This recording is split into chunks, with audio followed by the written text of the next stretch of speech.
안녕하세요. 한겨레 신문이 발행하는 시사주간지 한겨레 20일 편집장을 맡고 있는 류익은입니다. 1994년 3월 16일 창간한 한겨레 21이 어느덧 25도를 맞습니다. 한겨레 21은 김영삼 전 대통령 차남 현철씨 비리, 베트남 파병 한국군의 양민학살, 양심적 병역 거부 등 지난 25년간 한국 사회를 뒤흔든 굵직한 특종과 이슈를 발굴해왔습니다.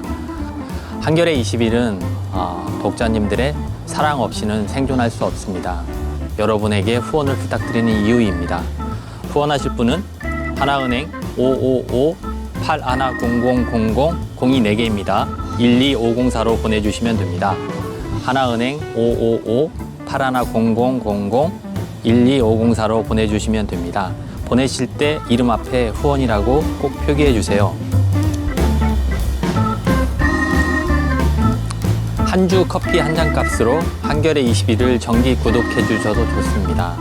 후원해 주신 돈은 한겨레 21이 탐사, 심층, 기획 보도를 하는 소중한 재원으로 쓰입니다. 양질의 콘텐츠로 여러분들께 보답드리겠습니다. 감사합니다.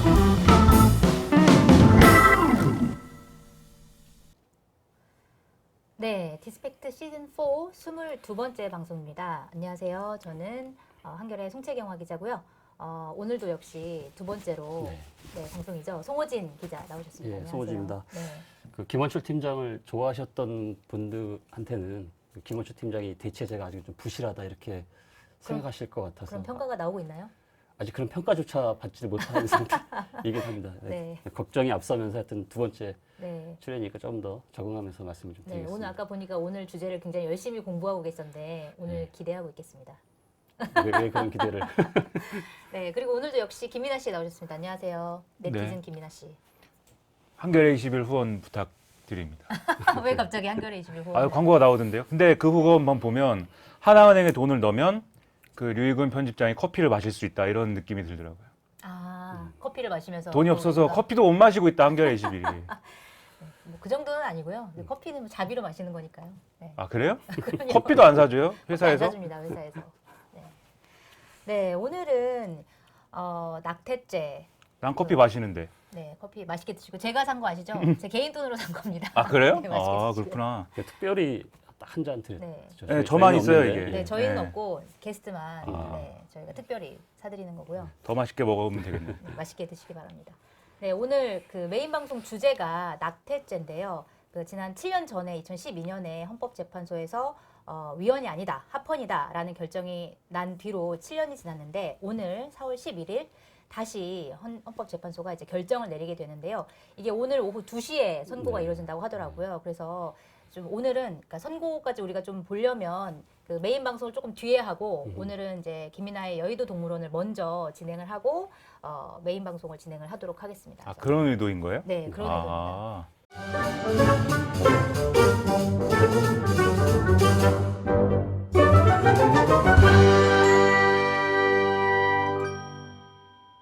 시간 때우기용 김민아의 여의도 동물원. 아 시간 때우 2시까지 시간을 때우는 거예요 그럼 제가 아니, 혼자. 2시까지는 아니고 네. 한 30분 정도 하시고 그다음에 네. 1시 반부터 네. 저희 또 게스트가 있어요. 낙태죄 얘기해 주실 박윤경 기자 나오시면 그때 본격적으로 무슨 메인 뭐- 방송을 진행을 하도록 하겠습니다. 로버트 만화 얘기 이런 거 하면은 2시가 아니라 3시까지도 얘기할 수 있는데. 네, 뭐 중간중간 로봇 얘기하셔도 됩니다. 네, 그래서 오늘 여의도 동물원에서는 이제 국회에서 벌어지고 있는 여러 가지 상황에 대해서 좀 얘기를 나눠볼 텐데 먼저 첫 번째가 그 민주평화당과 정의당이 공동교섭단체를 구성할 것이냐가 사실은 재보궐선거 이후에 굉장히 큰 이슈였는데 사실은 공동교섭단체 진행이 잘 안 되고 있어요. 그래서 왜 안 되는지 이게 어떻게 될 건지에 대해서 한번 얘기를 나눠보도록 하고 두 번째는 역시 재보궐선거 이후에 바른미래당이 내홍에 휩싸였습니다. 손학규 대표가 제대로 못하고 있다라는 평가가 나오면서 뭐 보이콧 최고위원회 보이콧도 이루어지고 있고 이런 여러 가지 상황 바른미래당이 앞으로 어떻게 될 것이냐에 대해서도 한번 얘기를 나눠보도록 하고요. 그다음에 자유한국당이 극렬히 반대하고 있는 그 두 장관에 대해서 그 대통령이 임명을 하셨죠. 그래서 그 임명 강행에 대해서 또 한번 얘기를 나눠보도록 하겠습니다. 일단 먼저 그 정의당과 민주평화당의 그 공동교섭단체 구성 잘 안 되고 있는데 지난 9일에 민주평화당에서 의총을 열어가지고 우리가 구성을 할 것이냐 말 것이냐에 대해서 논의를 했는데 결국 결론 없이 끝났어요. 그리고 반대하는 의원들이 있다라고 얘기가 많이 나오더라고요. 그래서 이게 왜 반대하는 의원들은 왜 반대를 하는 걸까요? 그분들을 불러서 물어보시죠. 집에 계신 김경- 김민아 씨가 왠지 더 잘 알 것 같습니다. 김경진 등을 불러갖고 물어보시죠. 왜 반대하시냐고. 뭐 제가 어떻게 합니까 그걸. 네. 네. 왜 그래도 추측을 할 그- 수 있잖아요. 뭐 잘 안 되고 있어요? 그거 뭐 그것도 몰랐네 나는. 예. 왜 시사 천재 김민아 씨 아니 왜 시사 모르시- 천재가 아니고 모르겠어요? 천재지변이라고 해요. 천재지변. 근데 저도 잘 몰랐는데 공동교섭단체를 이루려면 이제 네. 20명의 의원이 필요한데 20명 맞아요. 의원의 전체 서명이 필요하대요. 그래서 네. 한 명이라도 반대하면 이 20명이 채울 수가 없기 때문에 아, 이 민주평화당도 14명이 공동으로 이제 그 전체가 공동교섭단체를 이루겠다라고 의견을 모아야 되는데 한 명이 이탈하면 20명은 이제 채울 수가 없죠. 정의당이 6명이니까. 네. 그래서 그 결론을 못 낸 것 같아요. 보니까 뭐 4명 정도가 네. 민주평화당 4명 정도가 최소 반대하고 4명? 있다. 예. 뭐 이런 얘기들이 보도를 통해서 그거- 나오더라고요. 그렇게 주장합니다 자기들이. 네. 근데 과연 그런 건지는 뭐 모르죠 뭐. 과연 그런 건지라는 게 더 많이 반대하는 사람이 더 많다? 만약에 그 과거에 그 정의당이랑 공동교섭단체 구성할 때는 그러면 뭐 내부에 뭐 반대가 뭐 없었을까요? 그것은 뭐 예를 들면은 공동교섭단체를 꾸려서 얻을 수 있는 실익이 있고 손해가 있고 뭐 그런 문제 아니겠습니까? 네. 그 당시에 공동교섭단체를 꾸리면 뭐 당연히 국회 내에서 원내 활동이 뭐 더 이제 용이하다는 것과 보조금을 받을 수 있다라는 게 있기 네. 때문에 굉장히 크죠. 보조금이. 네. 네. 뭐 그런 장점이 있다라면 당에서 반대하는 사람이 있더라도 반대를 못하도록 아주 조직의 쓴맛을 보여줬겠죠. 네. 근데 지금은 그럴 수 있는 상황도 아닌 거고 네. 그리고 오히려 뭐 더 노골적으로 얘기하면 별로 당 조직이 의지가 없기 때문에 조직적으로 의지가 없기 때문에 뭐 우리 4명이나 반대하네요 이러면서만 안 하는 거 아, 아니겠습니까? 일종의 핑계거리다. 그래서 그 4명도 좀 설득하는 작업이 필요할 수도 있는데 아니 설득을 아무도 노력을 설득하지 하지 않고. 않죠. 정동영 대표만 뭐 우리는 공동교섭단체를 해야 되지 않을까요라고 뭐 얘기를 하고 다니는데 정동영 대표라고 뭐 그렇게 당내에 무슨 뭐 이렇게 파워가 있는 그런 대표도 아니잖아요. 그렇죠. 근데 왜 그럼 왜 안 하려는 사람들은 왜 안 하려는 걸까요? 그 두 가지 얘기를 하고 있는데 네. 첫 번째는 뭐 냉정히 얘기해서 정의당하고 공동교섭단체를 만들어 갖고 우리도 뭐 어떤 민주 세력과 진보의 무슨 뭐 이런 사람들이다라고 얘기하고 다니는 게 네. 다음 총선에서 호남의 득표에 도움이 되겠는가 이런 생각을 갖고 있겠죠. 호남을 지역구로 갖고 계신 분들의 경우에는. 네. 그래서 뭐 예를 들면은 대표적으로 뭐 탄력 근로제 기간 연장 얘기를 하는데 그런 부분에 있어서는 정의당이랑 철학이 다르다라고 얘기하고 있는 거잖아요. 네. 근데 그럼 저번에 공동교섭단체 구성할 때 뭐 철학이 같았습니까? 뭐 그때도 철학이 달랐을 텐데. 근데 이제 그런 얘기를 하는 거는 그런 이제 이번 정부가 추진하고 있는 무슨 개혁이라든지 뭐 그런 것에 공동 행보를 취해서 이제 더 많은 표를 얻을 수 있다면 그렇게 할 텐데 지금 이제 이 정권의 지지율도 이제 많이 내려간 상태고 다음 총선까지 가는 과정에서 이제 이런 개혁의 한 축이야 뭐 우리가 이렇게 하면서 그런 것을 굉장히 강하게 어필하면서 갔을 때 득표에 도움이 되겠느냐 이 생각이 하나가 있을 것이고. 근데 지지율 보면은 네. 정의당은 올라가는데 네. 민주평화당이랑 바른미래당 계속 떨어지고 있잖아요. 본인들이 약간 본인들의 그런 걸 잘 파악을 못하는 거 아닐까요? 그래서 그게 두 번째 이유인데 네. 그래서 두 번째 이유는 정의당이랑 공동교섭단체를 해놓으면 이후에 어떤 정계 개편 시나리오가 현실화될지 모르는데 네. 그 시나리오를 수행하는 데 있어서 제한이 될 수가 있다는 것이죠. 음. 그 점이 있겠죠. 어떤 시나리오를 생각하고 있는지 예, 기상천외한. 제3지대론 뭐 이런 게 막 나오고 있던데. 그런 근데 거 그게 제3지대입니까? 제4지대입니까? 제5지대입니까? 아니면 제28지대입니까? 뭡니까 이게? 네, 그러게요. 3이라는 숫자가 왜 붙었는지 좀 알 수가 없긴 예, 하겠네요. 뭐 안 되면 다 제3지대. 네. 그 얘기는 그거죠.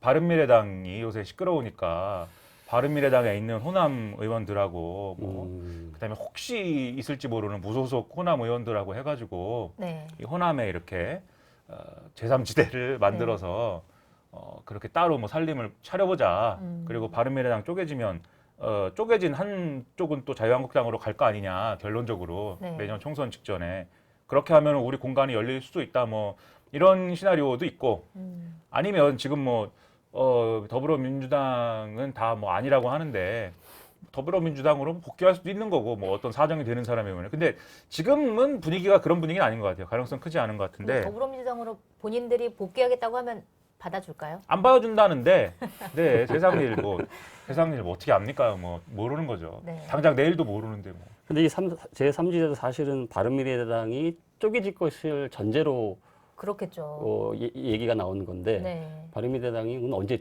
쪼개지는 건가요? 그것도 이제 불러서 물어보시죠 그러면. 언제 지금 곧 쪼개지냐. 지금 분위기 보면 네? 곧 쪼개질 것만 같은 느낌이 드는데요. 보니까 최고위원들도 막 회의 안 나오고. 네, 안 네. 간대요. 이준석, 하태경, 그다음에 그 권은희가 2명 있어요 거기. 그렇죠. 네. 예. 네, 그 경찰 바른정당 출신. 출신 권은희와 네. 우리 그 광주의 딸 권은희와 이렇게 있는데 네. 다 안 가고 있어요. 음. 그래서 손학규 대표가 휴가를 냈습니다. 자꾸 안 오니까 그럼 내가 휴가를 내. 그리고 바른정당 출신의 그 최고위원들이 네. 계속해서 손학규 대표의 사퇴를 요구하고 있단 말이죠. 네. 보궐선거를 이렇게 뭐 망쳐놓고. 죽 써놓고 네. 왜 대표를 계속 하시느냐. 근데 사실 보궐선거가 이렇게 안 좋은 게 손학규 대표 탓이라고 볼 수가 있나요? 좀 객관적으로? 어떻게? 누구의 탓도 아니죠 사실. 네. 그 정당의 뭐 태생적 한계. 그리고 남의 또- 정당 이렇게 얘기하니까 너무 좋다. 아니 그리고 또 한국에서 사실 거대 양당 빼놓고 그렇죠. 예.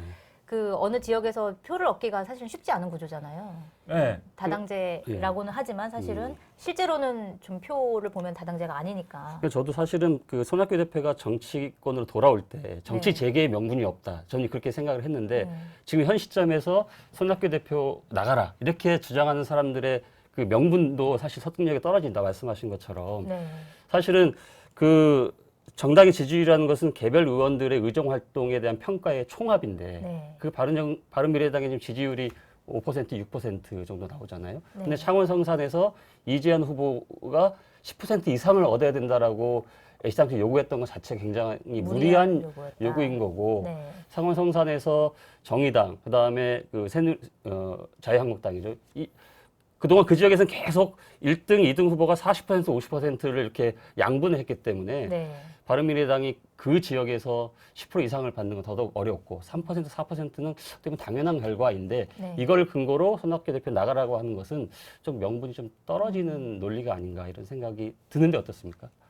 명분이 뭐 물론 네. 떨어지겠죠. 근데 그럼에도 불구하고 요구하는 의도가 있는 것이죠. 네. 손학규 대표가 있는 한 범보수 통합은 어렵다. 영원하다. 음. 이 판단이 있을 겁니다. 1차적으로. 그래서 바른정당 소속 의원들의 입장에선 지역구가 뭐 영남이거나 뭐 그렇지 않습니까? 영남이거나 뭐 그 동네에 그렇죠. 정치 기반이 있거나 네.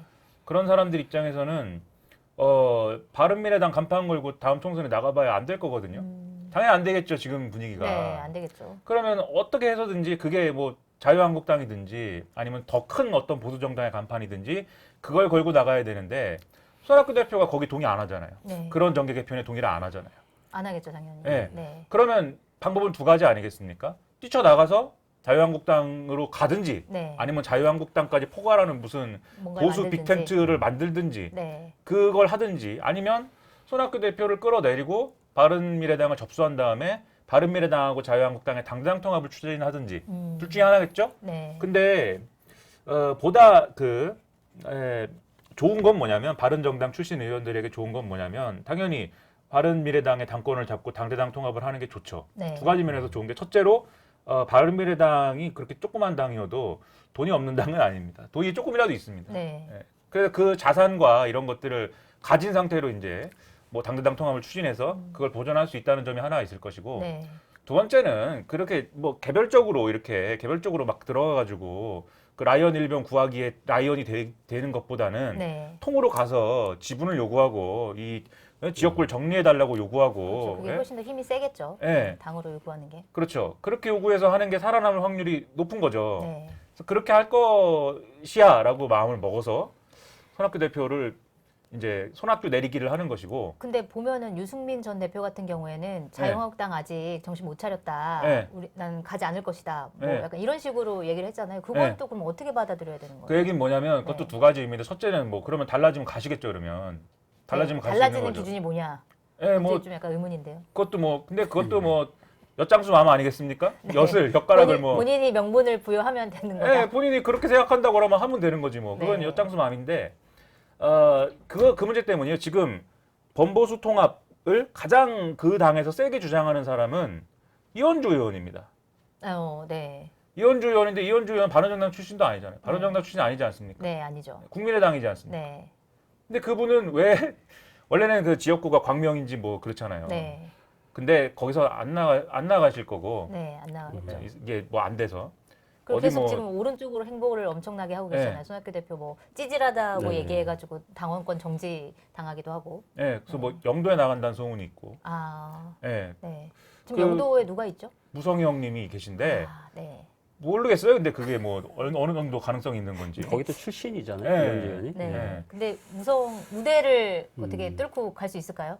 아니 근데 이제 그 무성희 형님은 뭐 네. 은퇴하실 건지 뭐 어쩔 건지 뭐 모르겠으니까 네. 불출마를 하실 건지 뭐. 음, 근데 아무튼 그 이현주 의원의 경우에는 지금 대놓고 나갈 거야라고 말하고 다니는 것 같아요. 네. 그래서 그 주변에 뭐 나름 원외위원장들의 뭐 저 그룹핑이 있다고도 하고 아, 그렇게 해갖고 뭐 움직이고 있는데 네. 손학규 대표가 얼마 전에 뭐 세를 규합해서 사람들이 나간다는 사람도 있고 뭐 이러면서 역적을 막 냈거든요. 네. 근데 그거에 대해서 이제 대답한 측면이 하나 있는 것 같아요. 바른정당 출신들은 지금 그렇게 개별적으로 쪼개져서 나간다는 입장이 아니기 때문에 네. 지금 1차적으로 당권 투쟁을 먼저 한 다음에 뭐 그 다음에 정계 개편을 도모한다는 입장이기 때문에 그거에 대한 대답을 한 것 같아요. 우리는 그 입장이 아니다라고 유승민은 얘기한 것 같아요. 근데 좀 보면은 당권을 잡고 있다고 하더라도 어쨌든 네. 바른미래당 안에는 호남 출신 의원들도 있고 그렇죠. 그런데 그 사람들을 데리고 뭔가 당 통합을 하거나 그런 게 가능할 거라고 보세요? 저는 그게 쉽지는 않을 거라고 좀 보고 있고요. 네. 사실 바른미래당이 분열도 사실은 당분간 이루어지기 쉽지 않을 것이다. 네. 이런 생각이 좀 듭니다. 그러니까 네. 바른미래당이 쪼개지기 위해서는 말씀하신 대로 유승민 전 대표를 중심으로 한 이 바른정당계 의원들의 움직임이 굉장히 중요한데 그쵸. 그러려면 명분이 좀 있어야 되죠. 합리적인 보수를 그동안 유승민 전 대표가 주장을 해왔는데 지금 자유한국당의 이 행보는 특히나 이 황교안 대표는 문재인 정부를 뭐 좌파 정권이라고 규정을 하면서 굉장히 원색적이고 강한 톤의 발언들을 하고 있고 상당히 오른쪽으로 치우친 그 그렇죠. 행보를 정치 행보를 하고 있기 때문에 네. 이런 상황에서는 유승민 전 대표를 중심으로 유승민 전 대표가 움직일 네. 공간이 별로 없죠. 그리고 자유한국당이 이런 지금 정치적인 스탠스가 향후 좀 바뀔 것 같아 보이지도 않거든요. 그렇죠. 그래서 바른미래당의 이 내분과의 그 분열의 이 동력이 당분간 확 일어날 것 같지는 않다 이런 생각이 좀 듭니다. 그러니까 어떻게 보세요? 서로 나가라고 하는 상황이 된 게 그래서인데 네. 바른정당 출신들은 우리가 만약에 당권을 잡으면 그리고 보수 통합이나 이런 것에 대해서 논의를 한 달이 걸칠 거예요. 그 안 걸칠 수는 없을 거예요. 근데 네. 계속 무슨 조건을 얘기하고 방금 말씀하신 그런 얘기 하겠죠. 자유한국당이 이렇게 해갖고는 뭐 합리적 보수가 안 되고 뭐 이런 얘기 막 하겠죠. 근데 그런 과정에 당연히 이 노선에 동의하지 않는 국민의당 출신들하고 반발이 일어날 거 아닙니까? 네. 그럼 이제 네가 나가라 하겠죠. 네. 그걸 너무나 잘 알고 있는 밖에 있는 민주평화당의 박지원 의원 같은 사람이 얘기하는 거죠. 손학규 끌어당기는 대표 거죠. 뭐하냐? 빨리 나와라. 우리한테 와라. 제3지대가 여기 있다. 네, 이렇게. 우리도 돈 있다.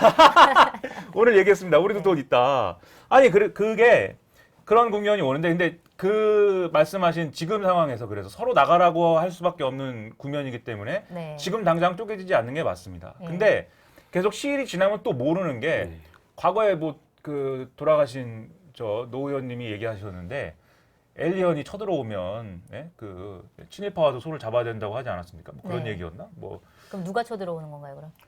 이 문재인 정권을 악마로 만들고 있잖아요. 지금 자유한국당도 그렇고 바른미래당 아, 일부도 그렇고 네. 그걸 계속하면 내년 총선까지 계속하면 그 외계인의 폭주를 막기 위해서 우리가 뭉칠 수밖에 없다. 약간 다르긴 뭐 하지만 그렇게 이런 갈 수도 식으로. 있는 거죠. 그러니까 이게 네. 저울 위에 올려놓고 판단해야 되는 거죠. 예를 아니면 들면 지금 문재인 정권이 어떤 진짜 커다란 실수를 하길 기다리고 있을 수도 있겠네요. 그 실수를 명분으로 뭐 해서 아무것도 안 해도 커다란 실수를 했다고 얘기하는 거죠.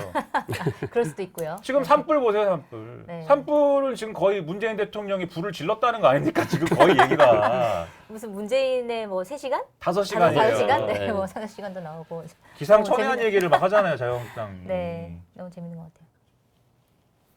네, 여기 보면은 댓글 좀 소개를 드릴게요. 손학규가 정치적 생명을 걸고 통영 고성에 출마했어야 진정한 은퇴를 위한 출구 전략 뭐 이런 것도 있고 그 다음에 안철수 복귀가 변수가 될까요? 라는 얘기도 있어요. 그런 얘기도 떠돌아다니죠. 뭐 6월 복귀설도 있고 뭐 네. 8월 복귀설, 10월 복귀설 짝수 달에 오시나? 그래서 뭐 온다라는 얘기를 측근히 했는데 뭐 안철수는 아니다 뭐 이랬다는 얘기도 있고. 불러오고 싶은 사람들이 있는 거죠. 네. 그런 이제 그 뭔가를 하면 그 과거의 국민의당 출신들을 다 묶을 수 있는 구심점이 필요한 것인데 그 역할을 해주기를 바라는 사람들도 있고 네. 근데 이제 와봐야 와서 그 역할을 해봐야 또 국민의당 투인데 그걸 하겠냐 이런 사람들도 있고 그러니까요. 애초에 안철수 대표는 그런 식의 정계 개편에 마음이 없다. 아예 자유한국당으로 갈 것이다. 이 얘기하는 사람도 있고 네. 그 지금 전망은 상당히 엇갈리죠. 네. 어떻게 보세요? 자유한국당으로 갈 수 있을까요? 안철수 대표가? 뭐 맞바로 쉽게 갈 수는 없을 거고 약간 큰 장이 서고 뭐 파티가 좀 열려야 뭐 그런 정도가 되면 거기 뭐 끼는 어떤 시나리오까지는 얘기할 수 있겠지만 네. 당장 뭐 지금 뭐 그거 뻔히 보이는 어떤 노선을 가지고 와갖고 그러지는 않을 것 같고요. 제가 안철수 대표면 당분간 계속 외국에 있습니다. 아니 근데 바른미래당에 그 국민의당 출신과 바른정당 출신이 몇 명 정도 이렇게 돼 있는 거죠? 지금? 잘 몰라요. 집에 있는데 제가 뭐 어떻게 지금 알겠어요. 몇 명인가요? 바른미래당 안에 네. 바른미래당 안에 그게 그 인원수가 어떻게 나눠지는 지금 거죠? 그 바른미래당이 지금 29명인데 그 네. 안에 바른정당 29명이나 돼요? 29명이죠. 엄청 많다. 네. 29명인데 그 안에 바른정당계 출신 의원들이 8명 정도가 있습니다. 아, 바른정당이 8명이에요? 예, 예. 아, 굉장히 적구나. 예. 예. 그리고 나머지 그러면은 한 20명 정도가 예, 국민의당. 국민의당이면 아, 그러면 민주평화당이 그러면은 교섭단체를 약간 거부할 만하긴 하겠네요. 만약에 그 사람들이 네. 들어오면 훨씬 더 교섭단체 지금 구성하는 것보다 훨씬 더 커질 수도 있을 테니까. 근데 안철수 네, 예. 네, 뭐, 근데 네. 안철수 전 대표 사실은 지금 정치권으로 다시 돌아오기가 사실 쉽지 않을 것 같습니다. 뭔가 정치인이 돌아오기 위해서는 네. 뭐 시대적인 부름이 있어야 되는데 그런 거죠. 지금 그런 분위기가 전혀 적용돼 있지 않은 상태에서 네. 정치권에 들어온다. 뭐 별로 명분과 설득력이 없을 것 같습니다. 그러니까 안철수 대표가 사실은 예전 2012년 대선 때만 해도 굉장히 국민적인 부름을 많이 받았는데 네. 점점 이제 정치권에 들어와서 점점 이제 미천이 다 드러나갖고 네, 미천이 여론조사 해보면 지금 별로 안 나와요. 차기 대권 주자로서. 네, 다들 오세훈보다 안 실망을 나와요, 했기 지금. 때문에. 물론 오세훈은 전당대회 나가서 뜬 게 있어서 그렇지만 네, 떴다고 얘기하기는 좀 뭐하지만 아무튼 얼굴이 많이 더 상기된 게 있어서 그렇지만 네. 별로 안 나옵니다, 지지율. 그리고 어떤 형태로든 안철수 전 의원이 네, 예를 들어서 네. 이런 경로를 따라서 뭐 어떻게 저떻게 해가지고 차기 대선에 나가면 지금 우리가 그냥 이 상태 생각할 때 당선권 후보가 될 수 있으리라는 생각이 드나요? 안 들죠. 안 들잖아요. 네. 그러니까는 사실 위력이 없죠 지금. 그렇군요. 그 결과적으로 안철수의 복귀는 큰 변수가 되진 않을 것이다라는 게 이제 네. 주문인 것 같고. 근데 네, 골목에 가면 또 골목에? 별 볼 일 없는 우리 친구가 네, 저 골목대장을 하기도 하니까 네. 뭐 모르죠. 뭐. 작은 정당들 사이에서는 뭔가 역할을 또 할 수 있다. 정당의 크고 작음이라기보다는 네, 구심점을 할 수 있을 만한 인물의 존재. 그래서 사실 박지원 의원 같은 사람이 손학규 나와라 하는 것도 네, 손학규 대표가 자기의 정치적 무슨 욕심을 갖고 지금 상황에 네. 차기 대선에 내가 나가겠다라고 주장하기에는 연세도 많으시고 여러모로 그 한계가 많지 않습니까? 근데 본인은 왠지 욕심이 있을 것 같은데요. 제 뭐 생각에. 그게 네, 끝까지 욕심을 버리지 않죠. 그분들은. 근데 네. 어쨌든 한계가 명확하잖아요. 네. 그런 분들은 이제 이런 제가 너무 야박하게 말할 수 있는데 그냥 불쏘시개로 쓰고 너무 야박하다. 네, 적절한 선에서 커팅할 네. 수 있으면은 그런 분들이 뭐 정치적 구심점이 뭐 될 수도 있지 않을까라고 뭐 그런 그림은 네. 그려볼 수도 있습니다. 근데 그게 뭐 구심점이라는 게 본인이 대권 주자로서의 어떤 구심점이 아니라 불쏘시개 역할로도 그렇죠. 사실 구심점을 네. 할 수 있다. 뭐 그럴 수도- 옛날에 네. 2010년 뭐 그때 이제 손학규 대표가 됐어요 민주당에. 네. 그때 뭐 왠지 모르게 대표가 됐어요. 잃어버린 600만 표를 찾아오겠다고 그랬나? 네. 예. 이명박한테 뺏긴 600만 표를. 그때 평가가 어땠죠?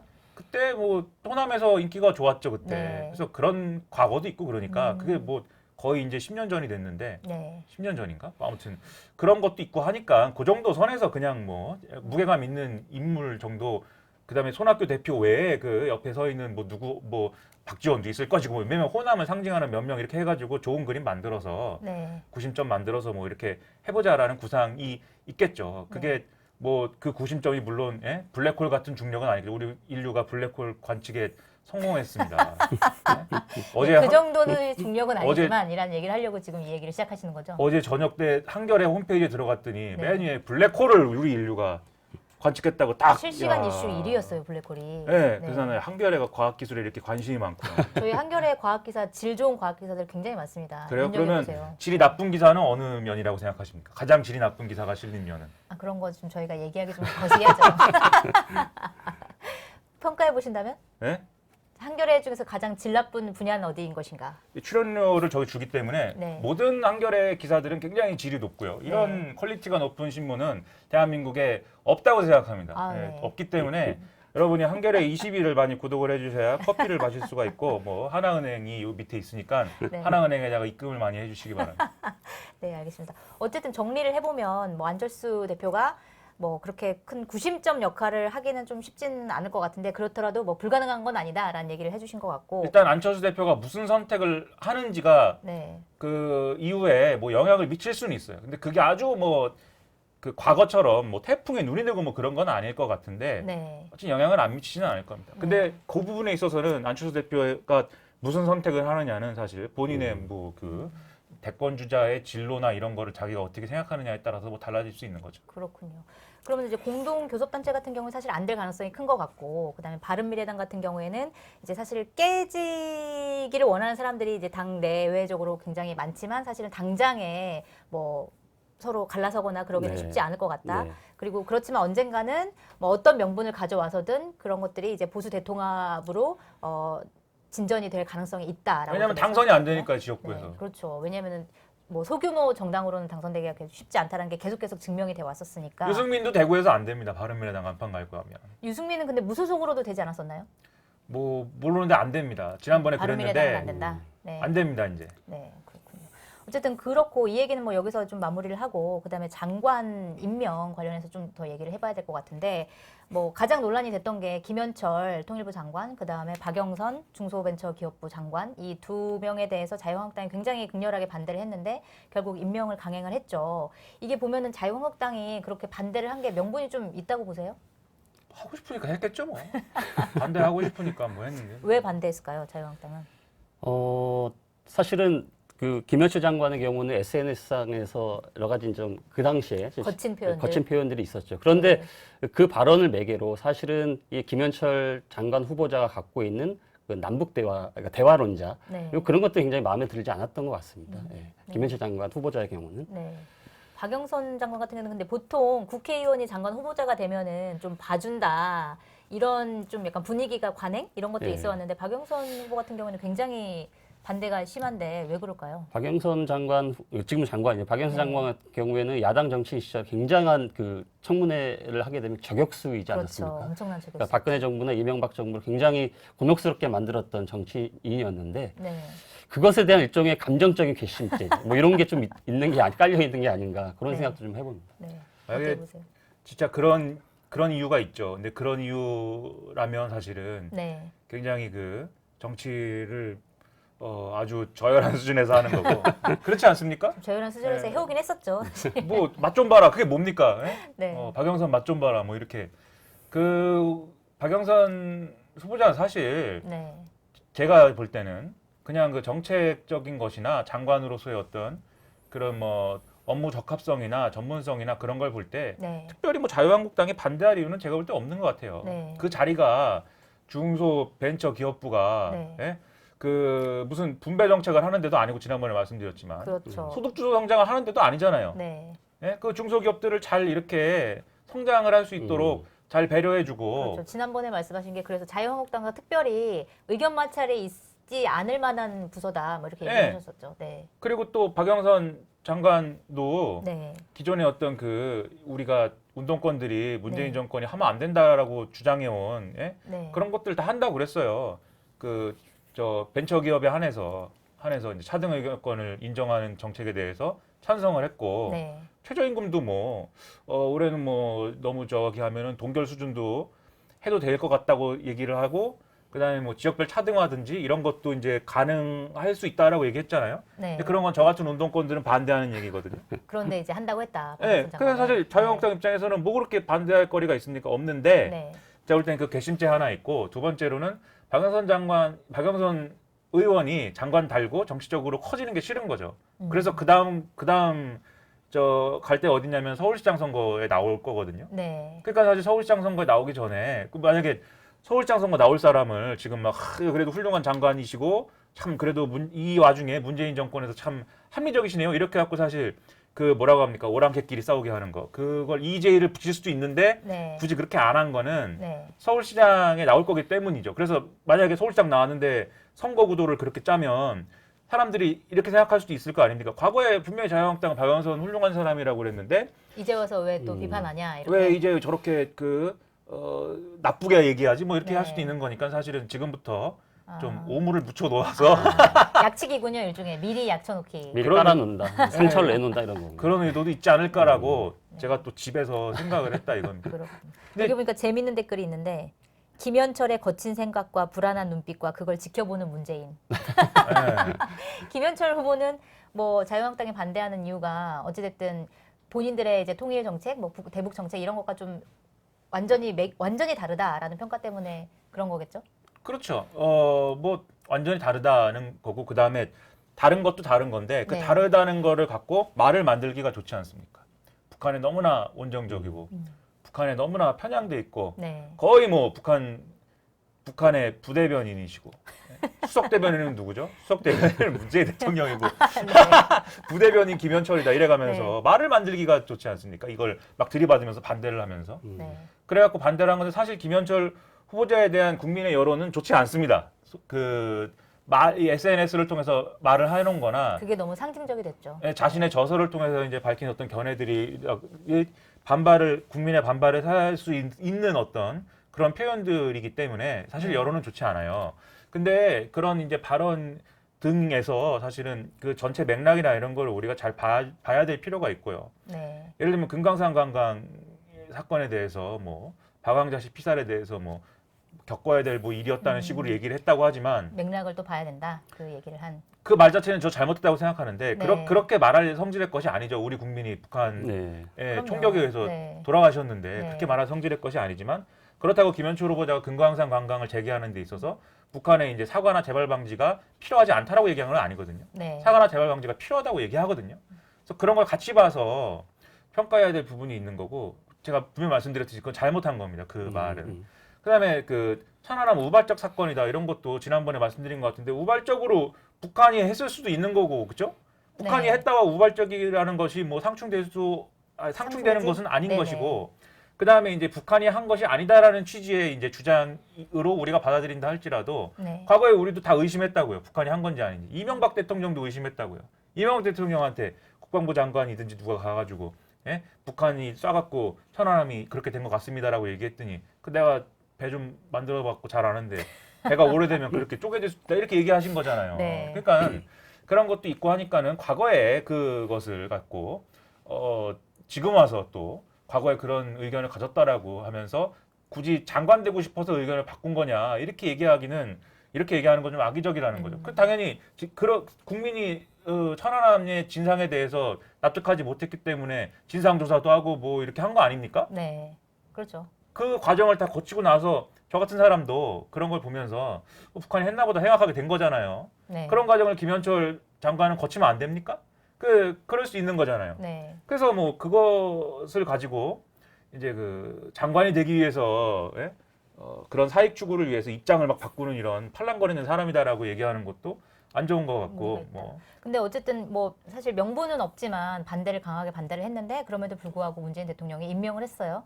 임명한 것 자체 그다음에 임명한 뒤의 상황은 좀 어떻게 될 거라고 보세요? 지금 뭐 자유한국당이 어쨌든 이것 때문에 굉장히 뭐 불만이 팽배한 상황인데 뭐 임명한 거는 뭐 잘한 결정이다 뭐 이렇게 보시나요? 임명을 뭐 할 수도 있다고 봐요. 그러니까 이게 뭐 이 얘기로 가면 이제 뭐 청문회의 제도 개선이나 그다음에 네. 뭐 청문회의 무슨 최소한의 어떤 뭐 검증 기준이나 이런 얘기로 갈 수도 있는데 쟁점이 그런 쪽으로 갈 수도 있는데 뭐 그것까지 포함해서 일단 시스템적으로 만약에 이렇게 그 국회 동의 없이 장관을 이제 청문회에서 청문 보고서가 채택이 안 되거나 뭐 이런 장관들을 대통령이 임명하는 것이 이제 잘못됐다고 우리가 사회적 합의를 할 수 있다라면 네. 제도를 바꿔줘야 됩니다. 그래서 장관도 국회가 동의 안 하면 그 동의안 가결이 안 되면 네. 임명 안 시키는 걸로 그럼 제도를 바꿔야죠. 네. 근데 그런 제도가 있지 않는 상황에서는 대통령이 판단할 때 장관 후보자의 결격 사유를 대통령 스스로가 판단해서 임명을 하든지 안 하든지가 될 수밖에 없어요. 그렇죠. 근데 지금 김현철 후보자랑 박영선 후보자의 경우에는 어떤 예를 들면 그 박영선 장관이죠 이제 최종호 국토교통부 장관 후보자라든지 이런 사람들처럼 네. 뭐 어떤 그 정부가 추진하는 어떤 정책과 철학적으로 아주 충돌하는 이런 어떤 이력이 뭐 화제가 됐다거나 그렇진 않았다. 아니면 위법한 행위를 굉장히 심각한 어떤 위법한 행위를 했다거나 네. 또는 뭐 그런 것이 드러난 것도 아니고 박영선 후보자의 경우에는 사실 야당이 왜 반대하는지 잘 모르겠고 사실 아까 말씀드렸지. 네. 김현철 후보자의 경우는 정책적으로 노선적으로 반대하는 거잖아요. 결론적으로. 그렇죠. 네. 코드 인사라고 그러면서 반대하는 거잖아요. 코드 인사이기 때문에 대통령이 장관을 임명하면 안 된다라는 얘기는 제가 볼 때는 성립하지 않는 얘기. 그렇죠. 그럼 코드 자기 인사니까 임명하는 거지. 코드에 맞는 사람을 임명해야지 이제 정부가 돌아가는데 그걸 하지 네. 말라고 하는 것 자체가 말이 안 되죠, 사실은. 네. 네. 그래서 국회가 반대한다고 해서 뭐 무조건 임명을 하지 말아야 된다는 것도 아니고 국회가 반대하더라도 무조건 마음대로 임명해야 된다는 것도 아니고 네. 그 사유를 따져서 네. 임명할 만하면 할 수 있다고 보는데 김현철, 박영선 두 장관은 뭐 임명해도 뭐 무리한 것 같지는 않다 이런 생각을 갖고 있습니다. 청와대 인사검증이 이번에 부실했던 건 맞는 것 같아요. 그리고 네. 청문회 과정에서 드러난 여러 가지 문제점이 사실 사전 검증에서 다 자기들도 다 봤던 내용이다라고 이렇게 얘기를 했는데 네. 이거를 이제 걸러내지 않고 그냥 그렇죠. 일단 국민들 앞에 내놓은 것 자체가 네. 사실은 그 국민의 눈높이에 맞지 않는 측면들이 있는 거죠. 네. 그런데 이제 하여튼 말씀하신 대로 국토부 장관 후보자를 포함해서 2명은 자진 사퇴를 시키거나 지명을 포기하는 방식으로 사실은 야당의 요구와 여론의 요구를 일정 부분 수용을 청와대도 했기 때문에 네. 지금 이 자유한국당의 야당 입장에서는 이제 국정이 좀 돌아가도록 도와주는 측면도 필요하지 않을까 이런 생각을 해봅니다. 네. 근데 이제 이게 그 말씀하신 이제 인사검증 문제로 이제 가는 게 그게 이제 문제인 거죠 사실. 네. 그러니까 지금 박영선, 김현철은 그렇다 치고 낭만 두 사람하고 네. 그럼 해양수산부 장관도 뭐 그 의혹이 없는 거 아니었잖아요. 그리고 그렇죠. 다른 문체부 장관 후보자도 마찬가지고 그분들도 다 의혹이 없는 건 아니었는데 어쨌든 뭐 두들겨 맞고 갔습니다. 예. 갔고 그 다음에 또 어저께 이제 헌법재판관 네. 아유, 예, 뭐 이미선 후보. 예, 네. 주식 부자이셔갖고 워렌 네. 버핏이셔갖고 네, 그것도 거의 뭐 여러 가지 막 얘기들이 있더라고요. 어쨌든 불법 사항은 없는 것 같은데 네. 이 주식을 이만큼 많이 갖고 있는 게 과연 국민 정서에 맞느냐라는 네. 여부로 좀 가는 것 같아요. 보니까. 근데 주식을 뭐 많이 갖고 있을 수도 있는데 네. 그 자기가 재판을 했는데 그 재판과 관련이 있는 어떤 회사의 주식을 뭐 취득하고 뭐 이런 문제를 얘기를 하는 것 같아요. 네, 근데 이해 중돌 네. 원칙 얘기가 나오고 막 근데 그렇죠. 또 이분은 그게 재판이 그 복잡한 재판인가 봐요. 그 회사의 하도급 업체가 뭔가를 하는 과정에서 보험을 보험료를 수급을 받느냐 안 받느냐인데 그래서 자기가 주식 투자한 업체에 직접적으로 어떤 네. 이해관계를 미치는 그러한 판결은 아니었다라고 이제 얘기를 하고 있는 것인데 네. 그게 어느 정도 해명이 된 거 아닌가요, 그러면? 그런 거죠 사실 해명이 네. 됐다라고 보는 건데 네. 근데 그런 것까지 포함해서 논란이 있는 것이 않습니까? 네. 그러니까 사실 그리고 본인이 또 청문회에서 대처를 그렇게 썩 잘했다는 평가를 또 받지 못하더라고요. 청문회는 힘들었는데 가서 한번 해보시면 아무튼 이런 것들이 개별적으로 봤을 때 얘기할 수 있어요. 뭐 위법 사항이 아니고 그게 이분도 억울한 측면이 있고 이렇게 쭉 하나하나를 놓고 봤을 때는 인사검증 라인에서 할 말이 있을 수 있어요. 네. 근데 계속 쌓여가고 있지 않습니까? 네. 그게 문제죠. 이게 클리어하지 않은 것들이 계속 쌓여가고 있기 때문에 부담이 누적되고 있는 건 사실이죠. 네. 그래서 어느 시점에는 제가 볼 때는 대통령이 정리를 해줘야 되는 시점이 지금일 수도 있고 곧 올 네. 수도 있고 네. 그런 차원인데 그래서 인사수석은 날릴 수 있지만 민정수석은 못 날릴 것이다라는 얘기도 막 돌아다니고 네. 그런 얘기들이 돌아다니는데 잘 모르죠 어떻게 될지. 네. 어떻게든 정리를 할 수 있을 만한 시간이 좀 있을 것 같은데요. 지금 혹시 박은경 기자 오셨나요? 네, 오케이 알겠습니다. 그러면 오늘 여의도 동물원 여기서 마무리를 하고 오늘 메인 방송으로 들어가도록 하겠습니다. 지금 마무리해도 되겠죠? 네? 마무리해도 되겠죠? 뭔가 말을 다 안 한 것만 같은 표정을 짓고 계셔가지고. 저 건물주 아닙니다. 건물주는 김의겸 김민아님 알고 보니 네. 건물주. 청문회 힘들어요. 한겨레 출신의 한겨레 수석 김의겸 대변인. 전 대변인이 건물주고 저는 아닙니다. 한겨레는 한겨레가 하지 못하는 노골적인 이야기를 김민아를 통해 시킨다. 네. 아, 이런 한겨레가 하지 얘기인데. 못하는 노골적 얘기? 한겨레 기사를 못 보셔서 그런데 그러게요. 예? 네. 저는 건물주는 아니고 저만의 섬을 갖고 있습니다. 네, 알겠습니다. 그 얘기는 좀 나중에 해주시고요. 카리브해. 지금 우리 좀 네. 갈 길이 멀기 때문에 빨리 좀 메인 방송으로 바꿔야 될 것 같아요. 네, 메인 방송은 낙태죄 지금 보니까 선고가 20분 딱 남았죠. 네. 2시에 선고인데 물론 선고가 시작한다고 해서 바로 위헌 결정이 나오는 건 아니고 선고문을 읽는데 좀 시간이 시간이 좀 걸리긴 걸리죠. 하겠지만 어쨌든 20분 뒤에 이제 헌법재판소 역사적인 선고가 이루어질 예정인데요. 낙태죄 관련해 가지고 최근에 굉장히 논쟁적인 영상을 제작하셨던 저희 한겨레 영상기획팀 디지털 영상기획팀의 박윤경 기자를 모시도록 하겠습니다. 네.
네, 오늘 디스펙트 메인 방송 좀 늦게 시작을 하게 됐는데요. 낙태죄 관련해서 헌법재판소가 아까 말씀드렸다시피 약 18분 뒤에 낙태죄가 위헌인지 여부를 가리는 선고를 하게 됩니다. 그래서 낙태죄 관련해서 굉장히 논쟁적인 그 영상을 만드신 박윤경 기자 모셨습니다. 안녕하세요. 안녕하세요. 안녕하세요. 안녕하세요. 네. 반갑습니다. 박윤경이라고 합니다. 그 네. 영상 반응이 좀 어땠나요? 상당히 다양한 반응이 왔을 것 같은데. 이게 영상 살짝 내용 먼저 소개를 좀 해주시죠. 그러면. 네네. 이제 통상 종교계에서 낙태를 죄악으로 많이 여기고 그렇게 얘기를 하는데 모든 종교인 신앙인이라고 해서 낙태에 대해서 나를 세우고 있는 것은 아니거든요. 그래서 낙태죄가 과연 합당한가, 낙태를 죄악으로 볼 수 있는가에 대해서 좀 꾸준히 성찰하고 계신 종교인 분들을 만나서 인터뷰한 영상을 제작을 했습니다. 네, 그렇군요. 굉장히 저 그 영상을 보고 굉장히 뭐랄까 먹먹한 마음을 가지게 됐었는데 그 영상 얘기 조금 나중에 하도록 하고 네. 일단 이제 낙태죄에 대해서 낙태죄가 그럼 현행법으로 어떻게 돼 있는지 먼저 간단하게 말씀 좀 해주시면 좋을 것 같아요. 네, 이제 저희가 통상 낙태죄라고 얘기하는 것은 형법 269조와 형법 270조를 얘기하는 것인데요. 이제 네. 쉽게 말해서 낙태를 한 여성과 그리고 낙태를 도운 의료진을 처벌하자는 것입니다. 그래서 이 조항에 따라서 뭐 여성은 징역 1년 이하 또는 이제 벌금 200만 원 이하 그리고 의사는 징역 2년 이하의 형을 선고받도록 되어 있습니다. 네. 그 남성, 뭐 예를 들어서 임신은 이제 혼자 할 수 없으니까 근데 남성에 대한 처벌 규정은 없는 거죠? 네, 그렇죠. 이제 여성에 대한 네. 처벌 규정만 마련이 되어 있고 여기서 네. 남성을 처벌하자 뭐 이런 내용은 하나도 없습니다. 네. 269조랑 270조가 사실은 여성의 몸을 국가가 통제하고 있는 어떤 상징적인 법조항으로 지금 불리고 있는 거죠. 예, 그렇습니다. 네, 그렇군요. 이제 이 법인데 이 법이 과연 이제 위헌이냐 여부를 2012년에도 우리가 한번 헌법재판소가 결정을 내렸는데 그때 당시에는 4대 4로 합헌이다라는 결정이 나왔어요. 그리고 그때 당시에 이제 4대 4였으면 4명은 위헌이다, 4명은 위헌이 아니다 이렇게 결정을 한 셈인데 그때 당시에 쟁점은 어떤 거였나요? 이제 핵심 쟁점은 임신 초기에 낙태까지 처벌할 경우에 여성의 자기 결정권이 침해가 되는가 이거를 가지고 이제 합헌이랑 위헌으로 의견이 나뉘었던 건데 네. 만약에 여성의 자기 결정권이 침해된다고 인정이 되면 이제 낙태죄는 위헌으로 판결이 나는 것이었고 그게 아니라 여성의 자기 결정권보다 태아의 생명권이 조금 더 중요하다. 그리고 현행 낙태죄 하에서 여성의 자기 결정권도 그렇게 과도하게 제한되는 것이 아니다라고 판단이 되면 네. 이제 낙태죄가 합헌으로 판결이 나는 것이었는데 그 당시 재판관 8명 중에 4명이 이제 태아의 생명권이 별개로 인정돼야 한다라고 판단을 하면서 이제 낙태죄가 존치가 됐던 것인데요. 그렇다고 해서 뭐 모든 재판관이 다 낙태죄 합헌으로 판결을 내린 것은 아니었고 네. 이제 반대 의견을 낸 재판관도 말씀하셨다시피 4명이 있었어요. 네. 이제 그 4명은 이제 여성이 임신과 출산을 하면서 경험하는 그런 결정적인 삶의 변화, 어려움을 생각할 때 이렇게 낙태를 임신 중절을 일률적으로 처벌하고 금지하는 것은 우리가 지양해야 한다라는 반대 의견을 낸 바 있습니다. 그렇군요. 이게 위헌이 되려면 이제 그 헌법재판관 6명이 최소 6명이 그 찬성을 해야 되는데 예. 4명밖에 안 됐기 때문에 결과적으로는 합헌이다 이런 결정이 된 예, 거네요. 그렇습니다. 네, 그렇군요. 근데 이게 최근 그때 당시에 이제 그 쟁점이 태아의 생명권과 여성의 자기결정권 이게 굉장히 충돌하는 하나의 권리인 것으로 쟁점이 이렇게 됐는데 사실은 꼭 그렇진 않다. 이 두 개가 꼭 충돌하는 것은 아니다라는 의견도 최근에는 많이 또 나오고 있고 그다음에 이 여성의 자기결정권 그래도 이번에 역시 이제 그 선고를 내릴 때도 여성의 자기결정권이라는 부분에 대해서 굉장히 그 쟁점이 굉장히 커질 것 같은데 그러니까 사실은 여성의 자기결정권이라는 거에 대해서는 최근에 인권위원회에서도 이 여성의 자기결정권이 굉장히 존중되어야 되고 그렇기 때문에 낙태죄는 폐지되어야 된다라는 의견을 보내기도 했었죠. 네, 네. 그게 이제 지난달 17일이었는데요. 그래서 인권위원회가 낙태죄 폐지에 대해서 공식적인 의견을 낸 게 이번이 처음이었어요. 네. 그 2012년 당시에는 인권위가 이런 예, 의견을 예, 내진 이렇게 않았거든요. 낙태죄 폐지에 대해서 공식 의견을 낸 바는 이번이 처음이었고요. 네. 그래서 한마디로 이제 인권위 입장을 요약을 하자면 국가가 여성에게 임신을 강제할 수는 없잖아요. 그것과 마찬가지로 여성에게 뭐 또 출산을 강제할 수도 없다는 것이죠. 네. 임신 무조건 출산해라. 임신을 중단하면 안 된다라고 강제할 수 없다라는 것이 인권위의 입장이었고 네. 그런 낙태, 임신을 중지하는 것 또한 여성 스스로 결정할 수 있어야 한다. 이렇게 의견을 내놨습니다. 네. 이 낙태죄 폐지라는 게 상당히 정말 이렇게 논쟁적인 사안이긴 한데 좀 궁금해요. 여기 이제 나와 계신 분들은 낙태죄에 대해서 좀 어떻게 개인적인 의견이 어떤지 김민아 씨는 좀 어떻게 저 생각하세요? 운동권입니다. 운동권을 그래서 운동권은 무조건 이거는 낙태죄 폐지에 찬성하게 돼 있어요, 우리는. 왜요? 왜 그런 거죠? 예? 네. 왜 그런 건가요? 그것도 너무 교조적인 교조고 뭐고 찬성하게 돼 있어요, 우리는. 여성의 자기결정권을 네. 그 보장해야 되기 때문에. 네. 네.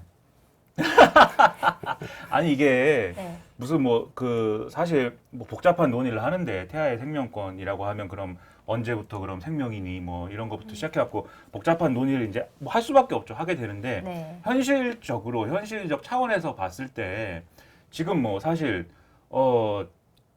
뭐라고 해야 돼? 이 낙태를 했다는 이유로 처벌을 받는 비율이라든지 실질적으로 그런 것들이 뭐 낙태를 했다는 이유로 처벌받는 경우가 많지는 않잖아요. 뭐 한 해 뭐 10건 미만이라고 네, 네, 네. 하더라고요. 네. 그리고 처벌을 받는 경우도 보면은 아주 이상한 경우들이 있단 말이에요. 네. 그 뭐 거의 복수심에 불타는 네. 누군가가 네, 오늘도 뭐 기사가 있더라고요. 네, 안 좋은 마음을 품고 상대 신고를 남성이 한다든지. 상대 네. 남성이 그 아기를 가지고 네.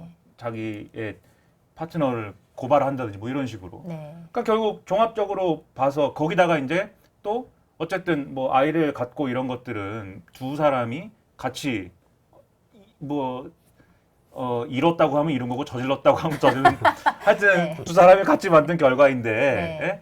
결국 그 일로 인하여 피해를 직접적으로 받아야 되는 것은 여성이지 않습니까? 네, 어떤 뭐 이유든지 간에 네. 네, 네. 그렇기 때문에 자기결정권을 보장할 수 있는 기회를 줘야 사실은 이 여성의 일방적으로 가는 피해를 최소화할 수 있는 거 아니겠습니까? 네. 그 우리는 그런 이유로 우리 운동권들은 다 운동권이 다 그렇게 생각하시는 거예요? 우리 운동권을 운동권 대표하시는 겁니까 지금? 네, 우리 운동권부터 시작해서 미국 민주당에 이르기까지 네. 무조건 낙태죄 폐지에 찬성하도록 돼 있어요. 알겠습니다. 박은경 기자는 좀 어떻게 보세요? 이제 현행 낙태죄 같은 경우에는 태아의 생명권이랑 여성의 자기 결정권을 되게 대립 구도로 보면서 네. 뭐 생명을 무조건 지켜야 하니까 여성의 자기 결정권을 포기해야 한다 이런 식으로 좀 많이 판단을 하는 것 같아요. 근데 네. 이제 두 개가 대립 구도로 가는 게 아니라고 보거든요. 저는 이제 네. 편행 낙태죄에서는 오히려 태아라는 생명을 살리고자 했을 때 여성이나 부모나 또 다른 생명을 위험에 처하게 하는 경우가 좀 그런 역설이 발생을 한다고 그렇죠. 보거든요. 네. 그래서 절대적인 가치로서 태아의 생명권과 여성의 자기 결정권을 대립구도로 도식화해서 그렇게 바라볼 게 아니라 네. 오히려 낙태에 있어서는 그 여성과 태아가 좀 모두 안전할 수 있는 그런 구조적인 제도 개선 방안을 따져야 하는 것이지 일률적으로 낙태를 금지하고 처벌하는 것만으로는 그 해결책이 될 수 없으리라고 생각을 하고요. 네. 네, 그렇게 생각합니다. 네. 송우진 기자는 어떻게 보세요? 그 원하는 임신이든 원치 않은 임신이든 부득이하게 정말 부득이하게 태아를 떠나보내는 이 결정, 네. 떠나보낼 수밖에 없는 결정, 떠나보내는 이 과정이 굉장히 그러니까 옆에 있는 남편도 가늠하지 못할 정도의 깊이의 고통을 갖고 있다라고 좀 생각이 들었거든요. 네.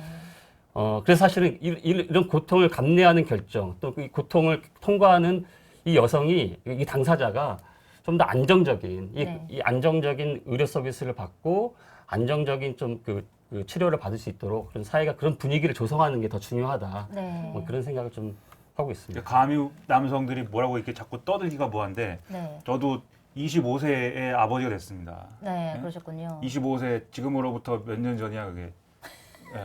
세지지도 않는데.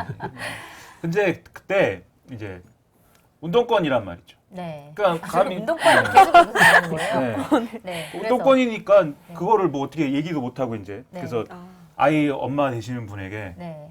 결정에 따르겠습니다. 무조건 뭐 네. 결정에 저는 따르겠습니다라고 했는데 굉장히 의지가 강하셨어요. 나는 아이를 낳겠다. 그래서 나는 네. 혼자 내가 25세 이제 아빠가 되는구나 네. 생각을 하면서 여러 가지 만감이 교차하여서 네. 네, 결국 뭐 선택을 했어요. 근데 이런 이제 경우도 있는 반면 반대의 경우도 뭐 있을 수가 있지 않겠습니까? 근데 아까 네. 말씀드렸듯이 대개 반대의 경우에 비극이 발생하거든요.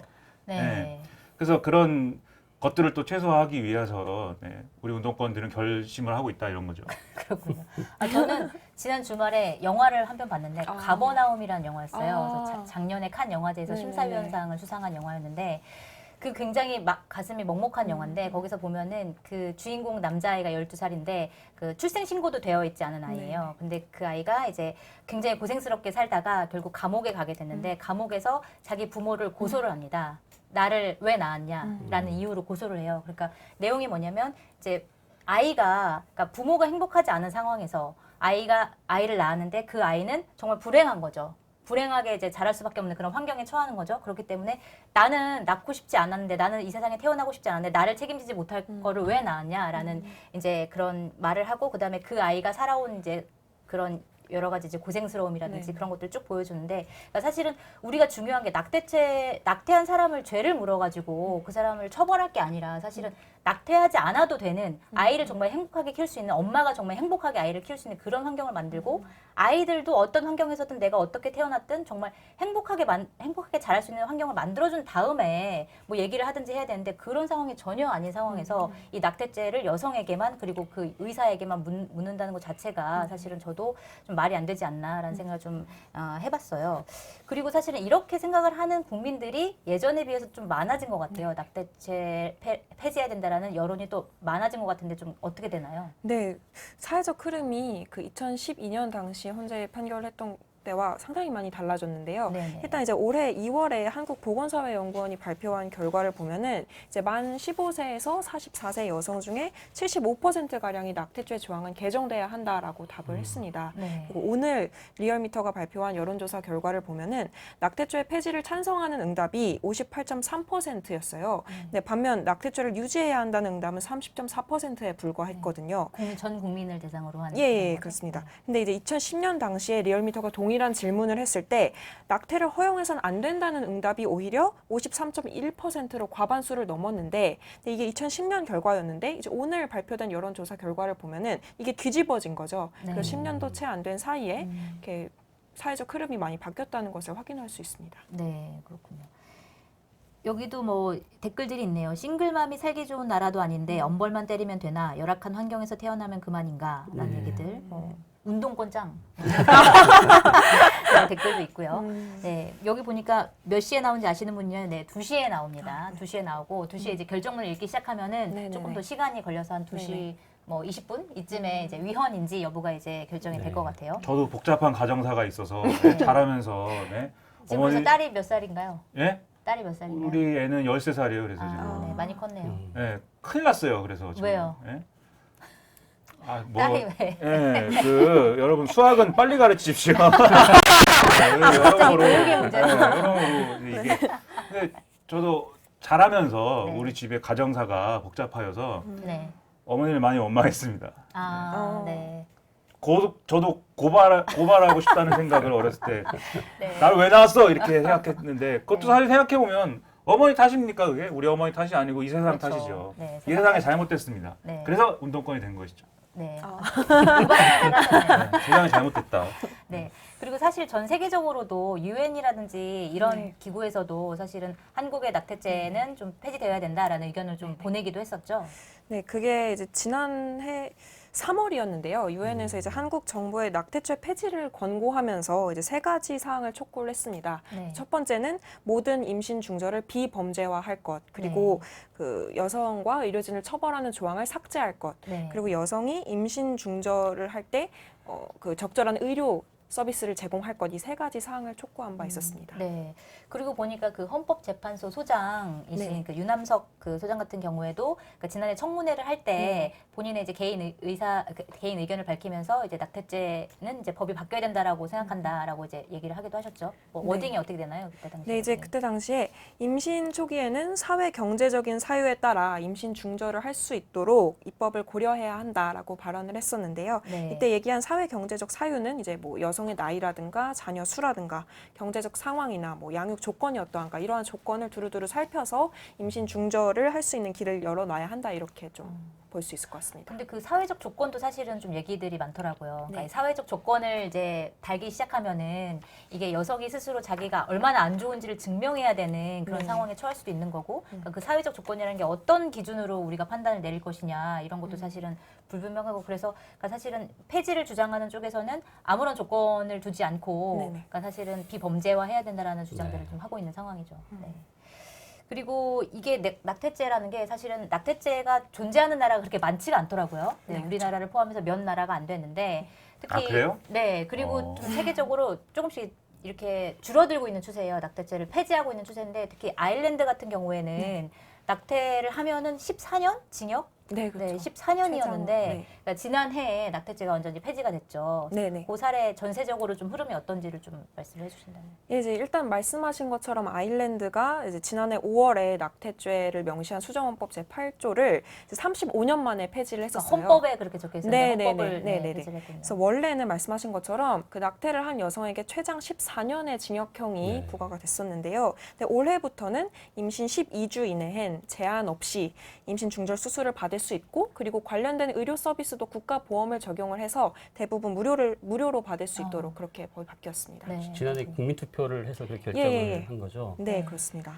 그 아일랜드가 사실 국민투표로 낙태죄를 폐지하기로 결정을 했는데 이 결정 과정도 굉장히 좀 의미가 있는 것 같아요. 네네. 아일랜드가 이제 사실 아일랜드에서도 낙태죄가 굉장히 논쟁적인 주제였는데 이걸 어떻게 아일랜드가 풀어갔냐면 아일랜드 의회가 시민의회를 구성을 합니다. 네. 이 시민의회가 뭐냐면 연령, 성별, 계층별로 이렇게 고려를 해서 전국의 99명의 시민을 무작위로 추첨을 해갖고 선발을 하고 여기에 대법원 한 명을 이제 의장으로 앉혀서 100명의 시민의회를 구성을 하거든요. 네. 그래서 이 시민의회한테 이 낙태죄를 포함해서 국가적 의제 5개를 시민의회가 1년 동안 논의를 해달라. 네. 그래서 그 결과를 의회에 던져달라. 네. 근데 제가 이제 공교롭게 네.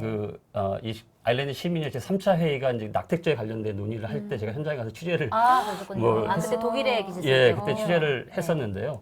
시민들이 이제 99명의 시민이 앉아 있고 그다음에 낙태죄 찬반 이제 전문가들이 등장을 합니다. 그래서 뭐 태아의 생명권을 존중해야 된다라고 하는 뭐 윤리학 교수, 법의학자, 그다음에 이제 성폭력으로 원치 않는 임신을 한 여성들이 아일랜드 여성이 영국이나 다른 나라를 어떻게 가서 그 낙태를 실시를 하는지에 대한 그 실태를 이제 보고하는 성폭력 센터장, 네. 그다음에 전 세계 임신 낙태 실태가 어떻게 되는지를 조사한 미국의 조사원까지 연구원까지 초대를 해가지고 한 9명의 전문가들이 돌아가면서 프레젠테이션을 하고 자료를 다 나눠주고요. 네. 이런 회의를 여러 번에 걸쳐서 회의를 했는데 낙태죄를 유지해야 된다라고 하는 의견이 점점 줄어들어가지고 네. 결과적으로 이 시민의회가 권고는 낙태죄를 폐지해야 된다라고 네. 하는 그 과반수 의결을 해서 의회에 던져주고 네. 의회는 다시 이걸 이제 국민투표에 붙인 거죠. 네. 이 논쟁적인 주제를 아일랜드에 풀어가는 이 과정도 우리 굉장히 한국 사회, 민주주의적이네요. 우리 한국 사회가 좀 네. 모델로 참고해 볼 만한 것 네. 같습니다. 한국 사람들 남의 말 안 들어가지고 그렇게 말을 잘 안 듣잖아요, 우리는.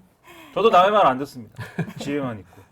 이거는 네. 국민 투표를 할 때 되게 인상 깊게 봤던 것이 그때 SNS에서 해시태그를 달고 홈투보트라는 네. 운동이 굉장히 유행을 했었어요. 네. 이제 이게 어떤 거냐면 외국에 거주하던 아일랜드 여성들이 이제 낙태죄 폐지 투표를 하기 위해서 내가 홈투보트 네. 투표를 하기 위해서 고향에 돌아온다라는 네. 그런 해시태그 운동이었는데 네. 약간 이렇게 뭐 인증샷을 찍어가지고 입국하고 있는 그런 인증샷을 찍어서 네. 나는 이 운동에 동참한다라고 네. SNS에 올리면 그게 또 이제 퍼져나가고 네. 그런 것들도 조금 이런 낙태죄 폐지 투표가 좀 성사됐는데 좀 한 몫을 하게 된 것 같습니다. 우리나라 또 가짜 뉴스만 퍼나려고 있어. 김민아 씨 딸은 곧 운동권 될 것 같은데 수학이 필요할까요? 라는 댓글이. 아니 우리가 저기 물건값 정도는 계산을 해야 되지 않습니까? 우리가 뭐 그러니까 수학이 좀 필요하죠. 네. 네. 근데 아일랜드도 이 낙태죄가 그 인도계 여성인가요? 그 치과, 네, 치과 네, 의사 네. 사비타라는 분이 사실은 그 태아를 임신을 했는데 이 아이가 이제 거의 유산이 될 것이 거의 뭐 확실시 됐고 네. 수술을 하고 싶어 했는데 네. 아직도 그 아이의 심장이 뛰고 있다라는 이유로 또 낙태 자격이 있으니까 네. 거부해서 결국 이 여성이 숨지게 네. 된 이후에 아, 아일랜드 내에서 이 낙태죄를 폐지해야 된다는 여론이 더 그게 커졌던 것으로 그 보입니다. 사건이 이제 도화선이 된 네. 거였군요. 네, 네. 도화선이 됐지만 말씀하신 것처럼 그런 시민의회 같은 꾸준한 네. 움직임이 없었으면은 네. 네네 이렇게 성사되기가 좀 이게 쉽게 이루어지진 않았을 것 같아요. 그래서 그렇군요. 좀 본받을 부분이라 생각합니다. 아일랜드는 이제 또 가톨릭 국가였는데 여기 보니까 한국은 가톨릭 국가도 아닌데 임신 중절이 왜 여태 죄였는지 모르겠다. 뭐 이런 댓글도 있네요. 우린 가톨릭 국가는 아닌데 네. 남성의 권력이 아주 그 하늘을 찌르는 국가이기 때문에 네. 네, 그 가톨릭보다도 우리가 남성이 셉니다 여기는. 네. 아. 그렇군요. 그리고 방금 네. 또 얘기한 것처럼 사실 낙태죄가 죄가 되다 보면은 네. 그러니까 사실 낙태죄가 죄가 된다고 해서 죄를 묻는다고 해서 낙태라는 행위 자체가 줄어드는 건 아니잖아요. 네. 어떻게 해서든지 다른 나라에 가서 가기도 하고 네, 네. 그다음에 굉장히 위험한 불법 시술을 받기도 하고 네, 네. 그다음에 해외 같은 경우는 미프진이라고 해서 네. 이제 약을 먹고 이제 임신 중단을 하는 그러한 약도 굉장히 WHO에서 네, 이건 맞아요. 안전하다라고 이제 네. 인증을 받은 약도 있는데 안전하다고 공인이 안전하다, 된 효과도 약이 있다. 있는데. 네, 공인된 약이 있는데 이게 우리나라에는 불법이기 때문에 네. 굉장히 우리나라에서도 비싼 가격에 불법으로 시술을 받는 경우가 많아서 그 여성의 건강권 이런 것과도 굉장히 연관이 되어 있는 것 같아요. 그 지난번에 한겨레에서도 이 미프진을 실제 구입해봤다라는 기사가 나왔는데 이제 뭐 20분 만에 구입을 하긴 했는데 문제는 이게 불법이기 때문에 이 약이 정말 정품인지 아닌지를 확인할 수 있는 예. 방법이 없는 거예요. 그리고 이 약을 먹었을 때 예를 들어서 어떤 부작용이 생겼을 때 그 도움을 요청할 만한 어떤 정보도 없는 것이고 이런 여러 가지 위험한 상황에 여성들이 이제 노출돼 있는 상황인 네네네. 것이죠. 네. 그런 거에 대한 또 다른 내용들이 좀 있나요? 얼마나 많은 여성들이 좀 위험에 처해 있는지? 얼마나 네. 예, 근데 이제 확실히 말씀하신 것처럼 그냥 네. 정말 손쉽게 구할 수 있는데 다만 그 판매하는 쪽이 나에게 이 미프진 약물을 안내하는 쪽이 적절한 자격을 갖춘 의료인인지는 정말 아무도 모르는 수 거죠. 없는 네. 근데 다만 이제 현행 낙태죄 하에서는 여성은 어쨌든 낙태라는 불법 행위를 행하려는 네. 불법의 몸이 있기 때문에 그런 걸 제대로 검증할 수도 없는 의뢰의 입장인 겁니다. 네. 그리고 만약에 정말 뭐 미프진이 아니라 그냥 중국에서 시판되는 약물인 경우도 많다고 들었어요. 아, 그러면은 네. 그 약물을 이제 복용을 해도 불완전 유산이 되는 경우가 있거든요. 불완전 유산이라는 건 네, 그러니까 뭔가요? 유산이 제대로 되지가 않고 오히려 이제 자궁이나 생식기에 좀 부정적인 영향을 아. 미치고 끝나는 것이죠. 네. 그럼 또 거기에 따른 경제적이나 신체적인 손해는 다시 또 여성이 홀로 감당하게 되는 상황이 오는 것이니까 네. 네, 여러모로 조금 문제가 많습니다. 네, 그렇군요. 그리고 또 이런 얘기들도 있어요. 그 낙태죄가 폐지되면 네. 낙태가 더 많이 이루어질 아, 거다. 네네. 그런 얘기들인데 사실은 이거는 전 세계적으로도 그런 뭐 연구나 이런 네네. 것들이 있는 걸로 봐서 그렇지 않다라는 사실은 그런 네. 결과들이 좀 많이 네, 나와 이제 있잖아요. 그런 경험적인 연구 결과가 이미 나와 있는 상태입니다. 그래서 네. 의학학술지 렌싯 같은 것을 보면은 이제 캐나다 같은 경우는 인공 임신 중절 수술에 있어서 사유나 기간에 제한을 두지 않는 그런 국가예요. 네, 예를 들면 임신 12주 이내에는 뭐 낙태가 가능한 이런 제한조차도 예, 없는 사유나 거군요. 기간에 제한을 두지 않는 그런 국가인데 네. 근데 중절률, 임신 중절률이 가임 여성 1000명당 14건으로 굉장히 적은 편이거든요. 네. 그래서 비교를 해보자면 임신 중절을 적극적으로 제한하는 중남미 같은 경우에는 가임 여성 1000명당 44건으로 아까 네. 얘기했던 캐나다에 비해서 3배 이상에 해당을 하거든요. 네. 그래서 이런 것들만 봐도 사실 뭐 임신 중절을 형법상 죄로 규정하는 것이 임신 중절을 줄이는 효과적인 방법은 아니라는 아니다. 것을 좀 저희가 네. 확인할 수 네. 있다. 또 사실은 보면은 얼마나 아이를 낳았을 때 그 아이를 행복하게 잘 키울 수 있느냐, 복지가 잘 돼 있느냐, 네. 뭐 그런 여부에 따라서 사실은 낙태율은 이제 변하는 것일 수도 있고 출산율이라든지 이런 게 이제 변동될 수 있는 건데 무조건 죄로 이걸 다스린다고 해서 이게 네. 줄어들 거라고 생각하는 것도 사실은 이제 맞진 네. 않는 것 같네요. 그리고 이게 죄가 아니면 뭐 너도 나도 뭐 하고 이런 것도 사실 그러니까요. 인터넷에- 그걸 좋아하는 사람이 어디 있겠습니까? 아 그렇죠. 인터넷에 일부 이제 네. 그 이상한 남성들이 있는 커뮤니티 이런 데서 이제 많이 하는 얘기인데 네. 여성이 이건 자기 몸에 대한 어떤 수술을 하는 것이잖아요. 네. 그게 저 죄가 안 되면 뭐 마음대로 뭐 그 마음대로라고 하면 뭐 하고 뭐 그렇게 일상적으로 막 하고 뭐 그러겠습니까? 그러게요. 자기 입장에서 굉장히 큰 결단을 하는 건데 그 그렇죠. 수술하는 네, 것도 네. 그렇게 되겠습니까? 그 지금 그리고 너무 그것이 죄가 되기 때문에 여성들이 못 하고 있는 뭐 그런 상황입니까? 그것도 아니지 않습니까? 네. 그러니까 그런 생각을 하는 것 자체가 사실은 여성에 대한 심각한 이제 대상화의 결과물이기 때문에 네. 그런 생각은 안 했으면 좋겠습니다. 네. 용어적으로는 그 형법적으로는 낙태로 이렇게 네, 하고요. 네, 네. 그러니까 여성 중심적으로 자기 결정권 중심적으로 생각해 보면 임신 중지 중지라고 이렇게 한다고 부르는가요? 네, 하더라고요. 임신 중지라고. 그리고 수술, 의료적 수술에 있어서는 임신 중절이라고. 중절이고요. 네. 네. 네. 그리고 보면은 이 태아의 생명권에 대한 것들을 이제 낙태죄를 찬성하는 분들이 생명권이 존중되어야 되지 않냐라는 얘기들을 많이 하시는데 사실 이 생명권이라는 것도 기준이 되게 들쭉날쭉한 것 같아요. 그래서 그렇죠. 뭐 임신 중단, 그러니까 낙태를 얘기할 때는 생명권이 있다라고 보고 또 뭐 예를 들어서 뭐 누군가가 사고를 쳐가지고 뭐 임산부를 이제 때려가지고 아이가 죽었어. 그러면 영아 살해죄는 또 인정이 안 되는 거고. 그다음에 네, 또 네. 뭐 인공 임신 같은 거 할 경우에 그 네. 배아 자체, 그다음에 뭐 몇 주 정도 지난 그 또 생명체 자체는 또 사실은 생명으로 인정하지 네, 않고 뭐 여러 가지 네. 기준이 다르죠. 어떻게 되고 네. 있나요 지금? 예, 말씀하신 부분이 예, 정말 그 태아가 무조건 모든 경우에 절대적 생명으로 인정되느냐 그건 정말 아니거든요. 이제 네. 뭐 난임 시술을 하면 체외 수정을 하잖아요. 네. 그럼 그 과정에서 이제 배아가 만들어지는데 태아를 만약에 절대적인 생명으로 인정을 할 거면 그런 착상된 배아도 다 생명으로 인정을 하고 절대 뭐 없애거나 그러면 네. 안 되는 건데 사실 지금 그냥 선택적인 유산이나 그런 것들이 다 이루어지고 있잖아요. 그렇죠. 그 보통은 네네네. 쌍둥이가 네, 많이 네, 이제 되기 때문에 그 중에 뭐 하나를 예, 예, 못 예. 센다든지 그런 결정들이 많이 이루어지고 있죠. 예, 그렇죠. 네. 네. 뭐 그런 여러 가지 그러니까 기준, 그러니까 뭐 어디까지를 우리가 생명으로 볼 것이냐라는 기준이 사실 없는 상황. 네, 네. 그런 것도 좀 문제가 될 수 있을 그래서 것 같아요. 논쟁을 해갖고 뭐 나름대로 숫자를 얘기하고 그러지 않나요? 뭐 몇 주까지 뭐. 이게 보니까 그때 헌법재판소에서 그러니까 이게 위헌이다라고 이제 의견을 낸 헌법재판관들의 의견 중에 하나가 12주까지는 네, 네, 아이가 네. 이제 신경이 발달이 안 됐기 때문에 고통을 느끼지 네. 않아서 네. 그때까지는 뭐 허용을 해야 되는 거 아니냐 뭐 이런 의견이 좀 나오기도 했고 미국 사람 의견 또 다르고. 미국 사람 누구요? 몰라요. 미국에 유명한 뭐 저 판례가 있지 않아요? 몰라요. 네. 잘, 왜 저는 모르는데 왜 얘기하셨어요? 전공이 심리학이니까 모르고. 네. 그러니까 앞서 그 아일랜드도 임신 12주까지 예, 그러니까 맞습니다. 우리 초기, 중기 이렇게 말기로 예. 나누면 임신 네. 초기가 12주로 기준으로 놓고 예. 그 안에서는 뭐 자유롭게 네, 네, 네. 낙태를 할 수 있도록 어떤 네. 상황이든지 뭐 허용하는 사회 경제적 이런 거 따지지 않고 네, 네. 본인의 자기 이제 결정에 결정권. 따라서 네. 할 수 있도록 돼 있고 그다음에 또 생명권과 관련해 가지고 아까 처음에 이제 얘기했던 것처럼 이 종교에서는 그 생명을 굉장히 중요하게 생각하는데 그 네, 태아의 네. 생명을 그런데 이제 이번에 이제 영상을 만든 것이 이제 종교인 독실한 종교인이면서도 네, 이제 그렇죠. 그 임신 중지를 선택한 여성에 대한 인터뷰 네, 그다음에 뭐 종교인들에 대한 인터뷰 이런 것들 좀 하셨는데 그 영상 내용을 조금 소개를 해주시고 네, 하시면 좋을 것 같아요. 네, 네. 이제 뭐 보통 이제 종교인 분들은 태아 역시 신이 내려준 생명이므로 낙태는 살인이다 이렇게 보는 의견이 좀 거센 편인데 이분들은 그러진 않으셨고요. 이제 이분들이 낙태죄 위헌을 지지하는 이유가 근데 뭐 신앙과 별개로 그걸 지지하시는 게 아니라 신앙 안에서 다들 지지한다고 말씀을 하셨어요. 그러니까 네. 본인이 생각하시는 믿으시는 신의 뜻, 교리 에 따르면 낙태죄는 위헌이라는 거예요. 네. 그래서 어떤 부분이 가장 조금 위헌이라고 여겨지느냐, 문제로 여겨지느냐라고 이제 질문을 드렸는데, 네.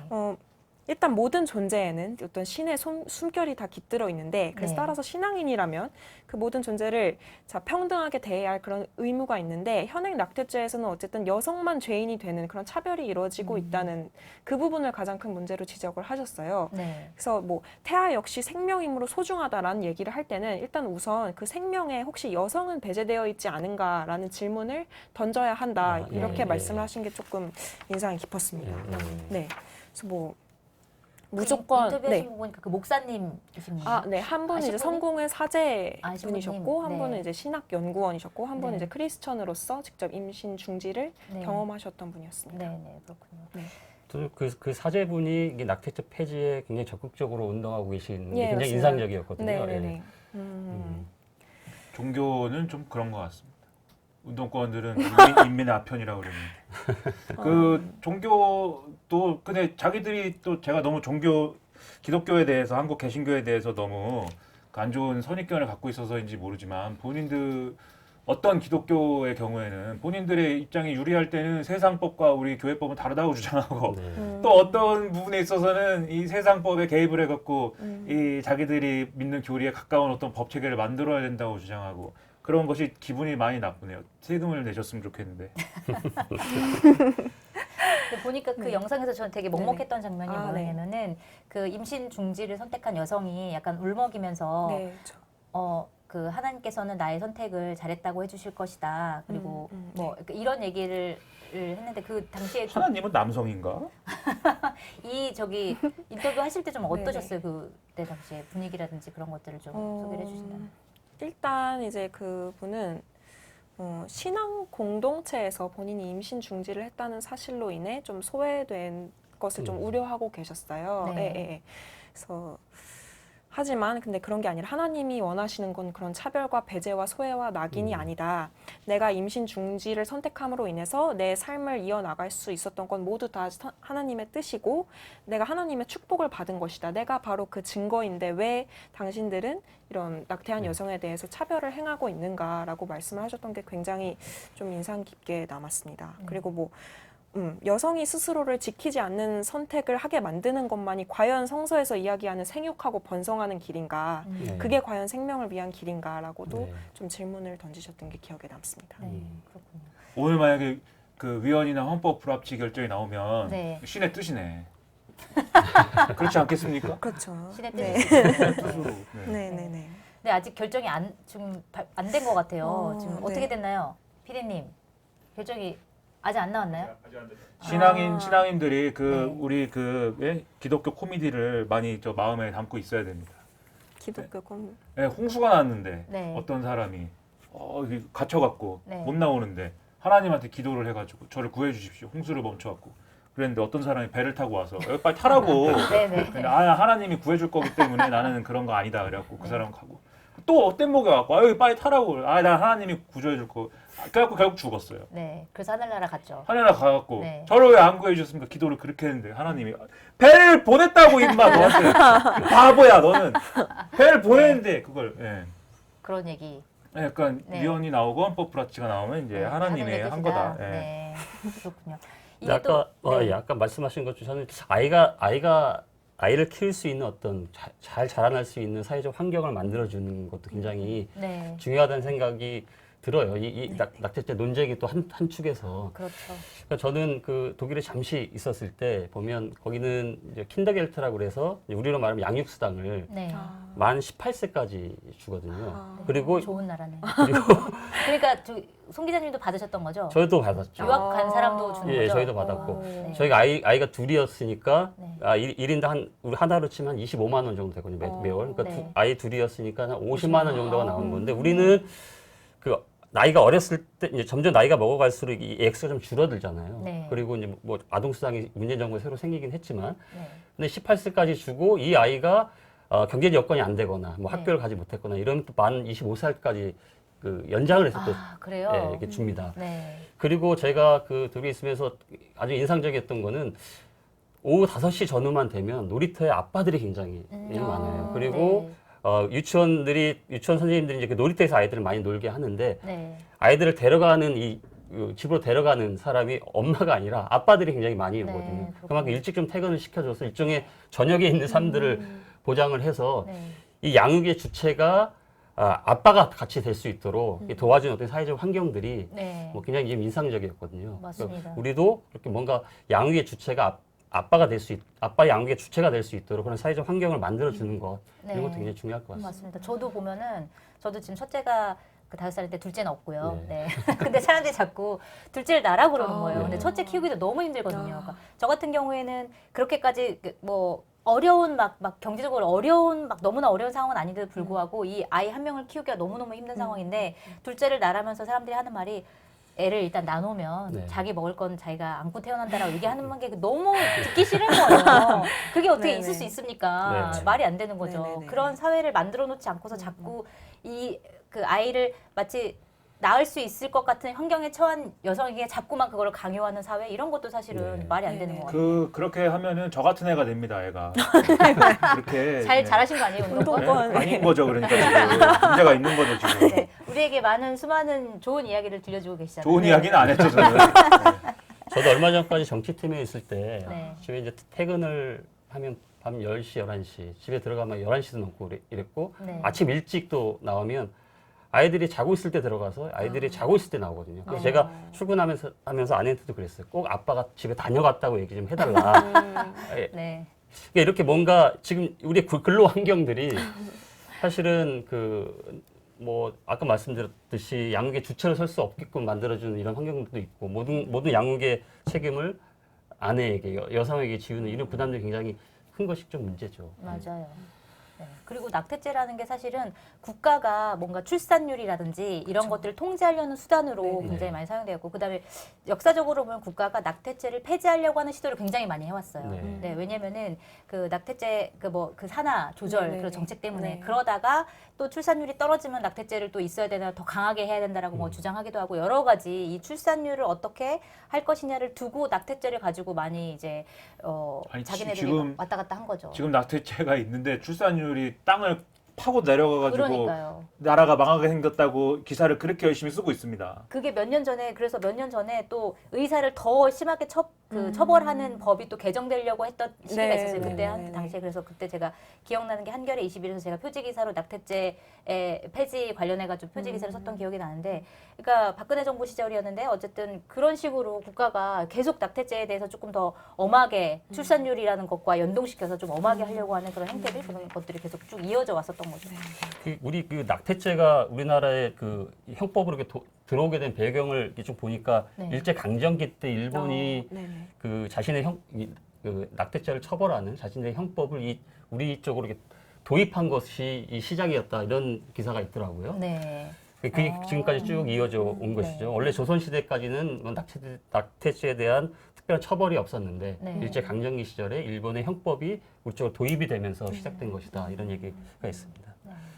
그리고 저는 그러니까 뭐 그래도 오늘 아직 발표가 좀 나기 전이긴 하지만 헌법 불합치 결정이 날 것이다라는 예상들이 가장 많잖아요. 네네. 근데 그거를 비춰 봤을 때 만약에 뭐 위헌인데 어쨌든 법을 개정해라라는 취지의 이제 헌법 불합치 결정이 나왔을 경우에 이 낙태를 허용하고 죄를 묻지 않는 거를 넘어서서 진짜 아일랜드처럼 만약에 네네. 임신 중지를 결정하고 싶어하는 여성이 있으면 그거를 이제 국가가 네네. 뭐 의료 보험이라든지 이런 것들이 분명히 되어야 된다고 생각하고 뭐 오히려 그 돈을 지원해주거나 혹은 이후에 후유증이라든지 이런 것도 국가가 책임지는 방식의 어떤 법 개정 이런 것들이 충분히 제도적인 문제들 이런 것들이 좀 이루어져야 되지 않나라는 생각이 들고 예전에 그때 한겨레 20일 제가 표지 기사 썼다고 얘기를 드렸잖아요. 그때 한 이제 낙태죄 폐지에 찬성한 한 남성분이 뭐라고 얘기를 했냐면 이 모든 비용을 다 국가에서 대야 된다. 임신 중지를 네. 할 수 있는 그 모든 비용을 국가가 대야 된다. 그러면 국가가 이 비용을 대기 싫어서 피임에 대한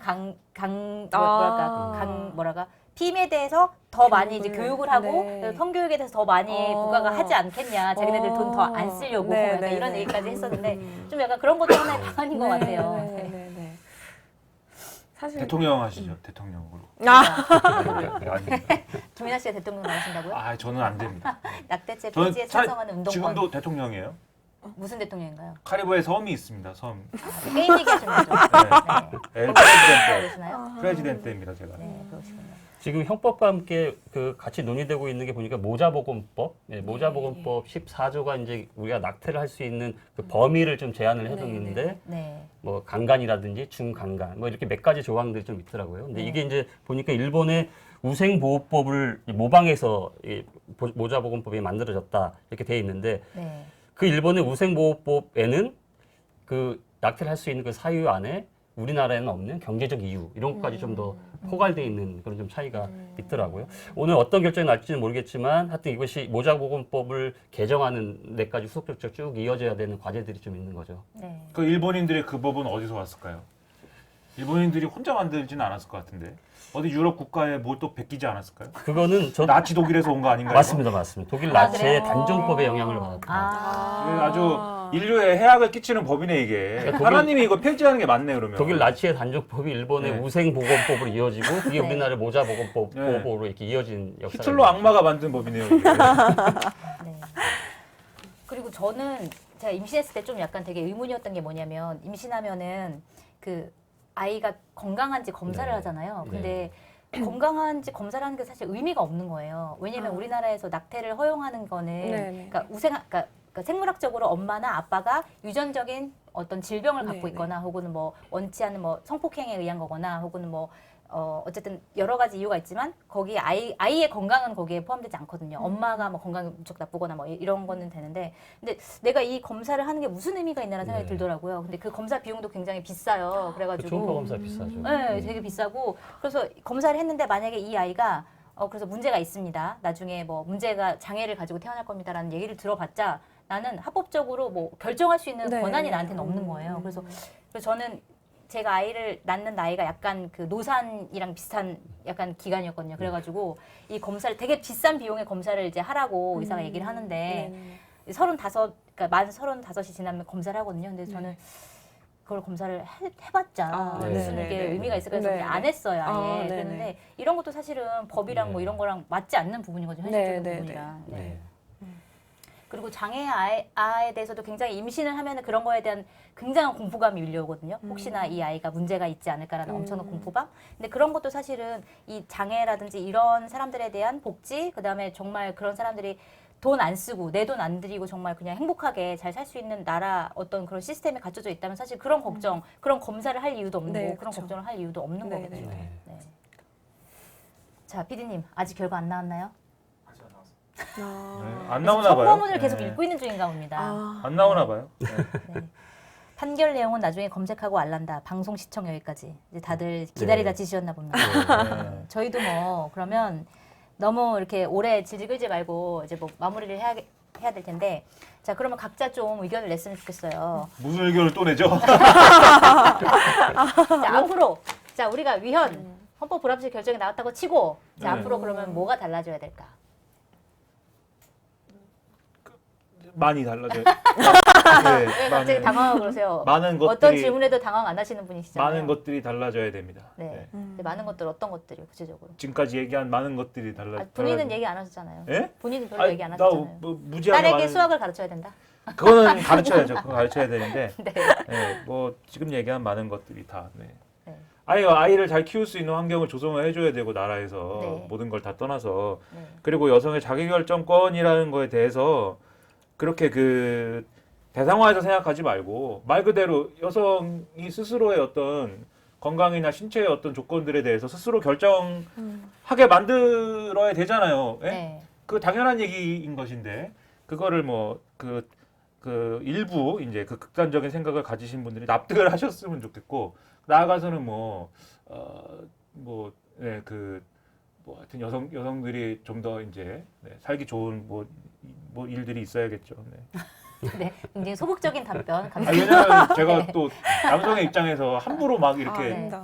예, 너무 넘겨짚어서 막 함부로 얘기하기가 좀 네. 그래서 자꾸 검열하게 되는 거죠 이게. 자기 검열을 통한 답변 네. 감사드리고요. 자, 박은경 기자는 좀 어떤 게 달라져야 된다고 보세요? 저도 이제 뭐 이제까지 계속 얘기를 저희가 나눴던 내용이지만 그 임신 중절 수술에 대해서 일단 국가가 좀 의료 서비스를 제대로 제공을 해줘야 하는 게 여성이 이제 임신과 출산에 대해서 자유롭게 의지를 발현할 수 있는 그 과정이 굉장히 차별적으로 위계적으로 이루어지면 안 된다고 생각하거든요. 예를 들어서 뭐 경제적인 계급에 따라서 뭐 혼인 관계에 따라서 누군가는 정확한 의료 서비스를 받을 수 있고 누군가는 아주 자세한 의료 정보를 받을 수 있는데 누군가는 그렇지 못하다라고 하면은 네. 임신 중절에 문을 열어놓는 의미가 굉장히 퇴색되고 약화될 수 있다고 생각을 해요. 그렇죠. 그래서 그런 부분을 이제 계속 아일랜드 선례를 보면서 아일랜드가 이제 국가보험을 적용해서 그런 관련 의료 서비스를 무료로 제공하는 그런 선례를 보면서 저희도 계속 그런 부분을 지켜나갔으면 좋겠습니다. 아 누가 그 얘기를 하더라고요. 이 낙태죄를 폐지했다는 것이 네. 오히려 그 폐지를 하는데 이제 어떤 뭐 전면적인 뭐 이런 게 아니라 어떤 조건이 들어가는 형식이 될 수 있는 사회적인 거잖아요. 사회 경제적인 조건 뭐 지금 얘기한 그런 것도 있고 뭐 시기의 문제일 수도 아, 있고 뭐 네. 그러니까 몇 입법을 주. 어떻게 하느냐에 따라서 네. 그런 과정이 그 후속 과정이 임신을 어떻게 국가가 허용해 줄 것인가의 문제로 가서는 안 된다 이렇게 뭐 얘기하는 네. 분도 있더라고요. 네, 근데 그 통제권을 국가가 갖게 해서는 안 된다. 그런 얘기를 하시더라고요. 근데 그 이런 얘기가 어떤 얘기인지 저는 100%는 잘 모르는데 네, 그냥 그랬다 이거죠. 알겠습니다. 집에 있다 보니까 누가 그런 얘기도 해요. 네, 송우진 기자는 좀 어떻게 보세요? 그 저는 이제 형법 269조보다 네. 정말 더 큰 고통은 자기 신의 몸에 잠시 들어왔던 이 태아를 부득이하게 떠나보낼 수밖에 없는 그 결정의 과정. 네, 상당히 고민이 많고 그 고통의 크기가 상당하다. 저는 저희 아내를 보면서도 그런 생각이 좀 들었었거든요. 네, 그런 그 고통을 감내하고 결정한 그 당사자의 결정을 존중할 수 있는 그런 네. 사회적 분위기가 만들어졌으면 좋겠습니다. 네, 알겠습니다. 지금 보니까 현장 기자에 따르면 낙태죄 관련한 선고문은 16번째래요. 네. 아직 판결문을 읽는 중이고 지금 8번째 판결문을 읽고 있으니까 굉장히 오랜 시간 뒤에 결정이 나올 것 같아서 저희는 그냥 위헌 네. 나왔다 치고 아, 위헌 나왔다 치는 거예요? 네, 그럴 거라는 이제 희망을 안고 이제 얘기를 하는 거고 저도 그 마지막으로 이제 말을 해보면 아까 이제 송호진 기자가 지적했던 그 두 분이 다 독일의 송씨네요. 네. 저희 또 얘기를 하자면 저희 아버지 성함이 송호진. 아 그래요? 제가 야, 아버지를 모시고 있어요. 팀장. 야, 이게 어떻게 이런 일이 한결에서 이상한 일이 많이 일어나네. 저희 아버지가 얘기해 주셨던 그 독일의 사례처럼 사실은 정말 행복한 나라가 되려면은 노동 네. 문제 진짜 해결해 하는 게 굉장히 되게 시급한 문제라고 생각이 들고 이게 뭐 낙태와 노동이 뭐 무슨 관계냐라고 얘기를 하겠지만 사실은 부득이하게 자기의 뭐 여러 가지 상황에 따라서 낙태를 하시는 분들도 있지만 사실은 임신을 하고 싶어도 임신도 하나의 선택이잖아요. 이 임신을 하고 싶어도 그 선택을 할 수 없는 분들도 굉장히 많거든요. 그렇기 때문에 이 여러 가지 것들은 아이를 정말 제대로 내가 행복하게 풍족하게 키울 수 있는 환경이냐 아니냐가 사실은 가장 중요한 기준이기 때문에 그런 부분에 있어서 노동의 문제, 그다음에 우리의 여러 가지 아이를 키울 수 있는 여러 가지 환경, 그다음에 뭐 이런 것들이 시스템이 좀 제대로 갖춰져야지만이 이 낙태의 문제나 아니면은 뭐 출산의 문제나 이런 것들이 저절로 풀리지 않을까라는 생각을 좀 해보게 됩니다. 네. 오늘 여기까지 저희가 디스패트를 해봐야 될 것 같은데 사실은 오늘 이제 여의도 동물원을 앞으로 빼면서까지 저희가 이 결과를 좀 보고 싶었는데 좀 결과가 늦어지면서 결과를 미처 전해드리지 못하고 끝내게 돼서 정말 아쉬운 마음을 전하고요. 네, 다음 주에는 더 알차고 재밌는 방송으로 만나 뵙기를 약속드리면서 오늘 디스패트 22번째 방송 여기서 마치겠습니다. 감사합니다.